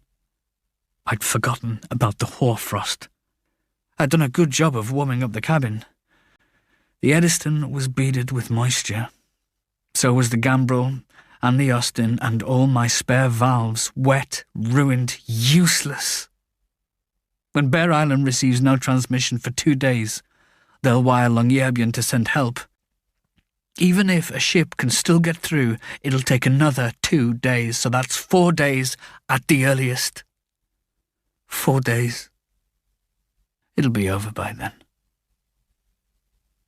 Later, I've just realised the significance of what I wrote about the doghouse.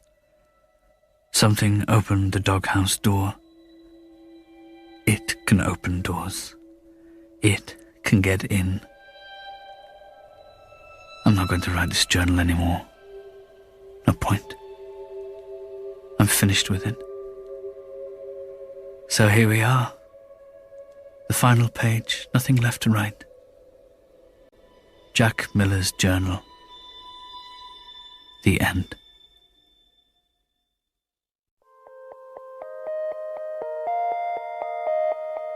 I've strapped my journal to my chest with a length of canvas webbing left over from the dog's harnesses.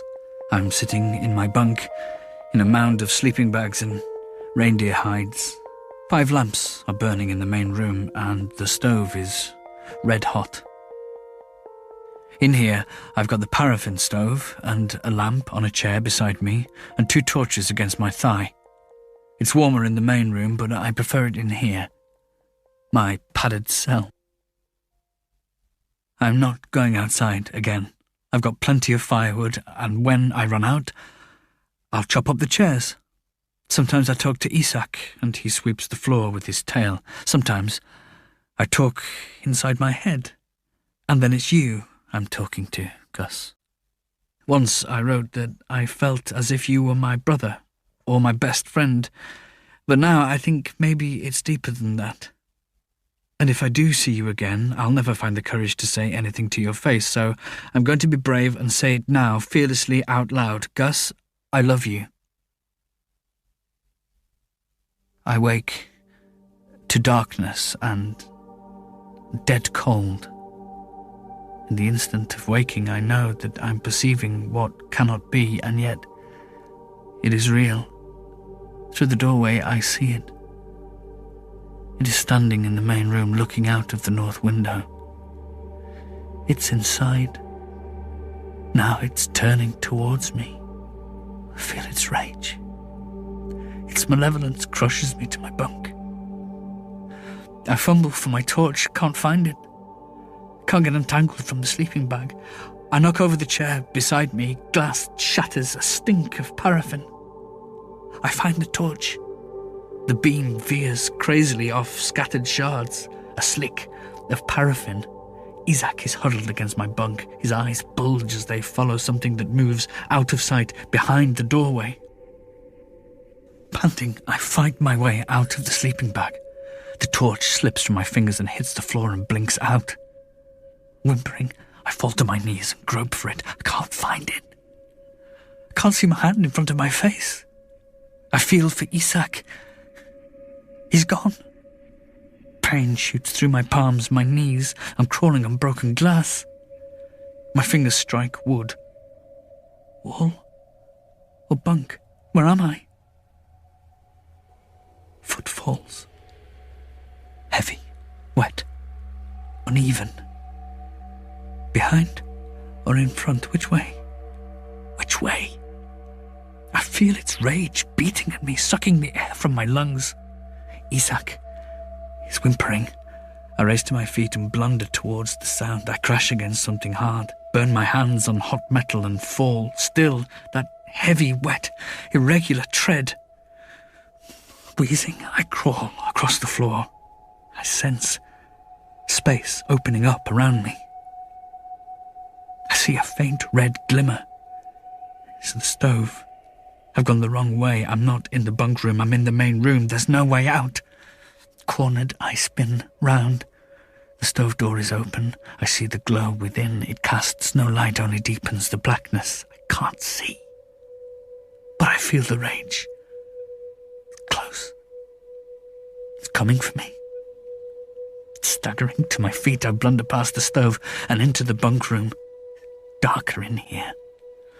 Hand over hand, I feel my way past the bunks. In my stockinged feet, I slip. The portable stove goes down with a crash. I can't find the hall. I stumble against something clammy and cold. Something that gives beneath my fingers like mouldy sheepskin. Dread clamps my chest. I can't move. My mind is going black. I can't bear it. The rage, the malevolence, I can't. Isaac. He's scrabbling frantically at the door. I cannon towards the sound, my skin, my knuckles on wood. The door! Isaac shoots past me. I'm in the hall, colder. Darkness presses on my eyeballs. I feel my way. Isaac has found the door. I claw at it. I can't find the handle. I'm in the porch. I wrench open the door and burst out into the night. The cold is a wall. I run into it, my feet crunching in the snow. Cold rasps my throat, it bites my flesh. No moon, no stars. Isaac streaks past me towards the shore. I run after him. Glancing over my shoulder, I see the cabin windows flickering yellow. They look wrong. That's not the steady glow of lamplight, it's the leap of flames. The cabin is on fire. I lurch against a boulder. I push myself off and run. I trip over Isaac. He stands tense and still, his ears pricked, listening. Clutching his scruff, I hear nothing but the hiss of wind. Isaac squirms out of my grip and shoots off. I can't feel my feet, but I stumble after him. My only thought is to get away. On the shore, the wind numbs my face. I hear the suck of water, the clink of ice. I've reached the sea. I've nowhere left to go. I've no coat, no hat, no boots. I won't last long. I'm past caring.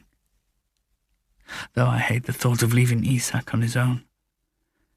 He stands alert, swiveling his ears to catch whatever it is he's hearing. His tail is high. It takes me a moment to understand. He's not afraid anymore. At last, I hear what he hears. A distant splash of oars. I blink in disbelief. Now I see it. A point of light rocking on the water. A rowing boat. Ericsson is at the oars, with Algie and 2 burly sealers. But it's Gus, I see. Moaning, I splash into the shallows, fall into his arms. Steady, old man, steady. His voice is gentle and he's stroking my back and talking all the time. There's a whoomp and a rush of wind, then a deafening boom. We watch blazing debris soar skywards, then crash to earth. The cabin has become a deep red, throbbing heart. Men are lifting me into the boat. I'm moaning for Isaac. Someone throws him on top of me. And now the sailors are pushing off and Gus is wrapping my feet in Algie's muffler and flinging a blanket round my shoulders. Dimly I make out Algy's white, shocked face. I try to speak, but I can't. I can't even shiver. There's plenty of room in the boat for 6 men and 1 dog, but I huddle in the stern with Gus on one side, Isaac on the other. Isaac is pressed against me. His forelegs are splayed, his claws digging in. He's scared of the sea. Numbly, I see the lights of the Eastbjorn further out in the bay. The boat rocks on the swell as we head for the ship. I lean against Gus and watch Gruhuken burn, a crimson so intense that it hurts to look. I can't drag my gaze away. I stare at the flame shooting into the sky. The fire sends flickering fingers of light towards us over the water, but we're too far out. It can't reach us now. I begin to shudder. Gus says that's a good sign.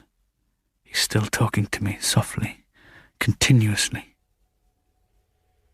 Beside me, Isaac stiffens. I feel his hackles against my cheek. My heart stops. There are 7 men in the boat.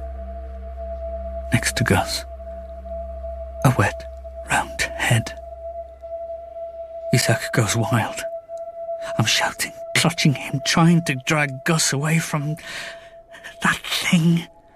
Men are yelling, standing up, the boat's rocking wildly. Isaac is desperate to get away. I can't hold him. He's overboard. Gus isn't there anymore. I'm screaming his name. I'm reaching for him. I can't get to him. He's too far out. I jump in after him. The cold is a hammer to my chest. The sea is dragging me down. In the darkness, my hand touches his. I grab it. My chest is bursting. I'm trying to haul him upwards, but my fingers are numb, and he slips out of my grip. Flailing, I strike a body. It isn't Gus. My hand clutches something soft as moldy leather. I struggle. I kick myself free up to the surface, choking, spitting out seawater. I catch a choppy glimpse of the burning camp against the glare. A black figure stands watching on the shore. The boat didn't capsize, and those on board pulled the survivors from the sea and rushed us back to the ship. For 2 days I lay in my old bunk, drifting in and out of consciousness. Algy told me they'd been so concerned after our last wireless exchange that they persuaded Ericsson to set off at once. That's what saved me. The fact that I couldn't convince them that nothing was wrong. It killed Gus. He was the only one who died. His body was never found. Perhaps the current bore him out to sea. Perhaps he never escaped Gruhuken. I swore I would never write another journal, but yesterday I bought this exercise book. Maybe it's because tomorrow is the 10th anniversary of Gus's death, and I feel the need to give an account of myself, although I'm not sure to whom. After we returned to England, I confessed to Gus's parents. I told them it was because of me that he came back to Gruhuken, because of me that he died. I thought they'd hate me, but they were grateful. Algy had told them how I'd jumped overboard to save their son, and they could see that I was shattered because I'd failed. They found a specialist for my frostbite and another to help me adjust after the surgeon amputated my foot. They found this position for me too. I've been in Jamaica for 9 years. I work at the research station of the Botanical Gardens in Castleton. My duties are administrative and botanical. Can no longer tolerate physics. It appalls me. And plants bring me closer to Gus. I still have the journal I wrote at Gruhuken. It was found on me after they hauled me from the sea. I can see it lying on the top of my bookcase. It's warped and salt-stained, and I picture the words inside, bleeding together. I've never opened it. I never will. Isaac is with me. The sealers hauled him out of the sea, and during those first days on the Isbjorn, he never left my side. He's adapted surprisingly well to the heat, by which I mean he's become lazy.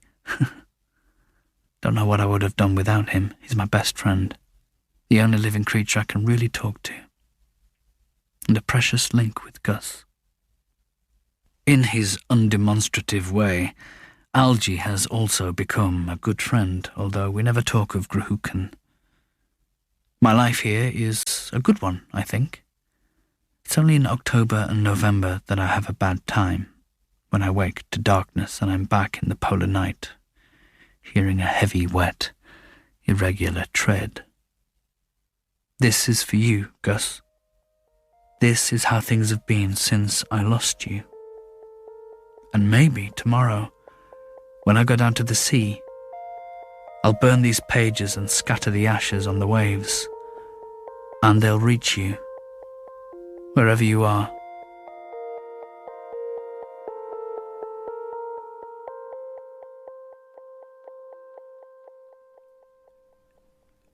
Dark Matter by Michelle Paver was read by Lee Ingleby and abridged by Jeremy Osborne. The producer was Karen Rose. It's a Sweet Talk production for BBC Radio.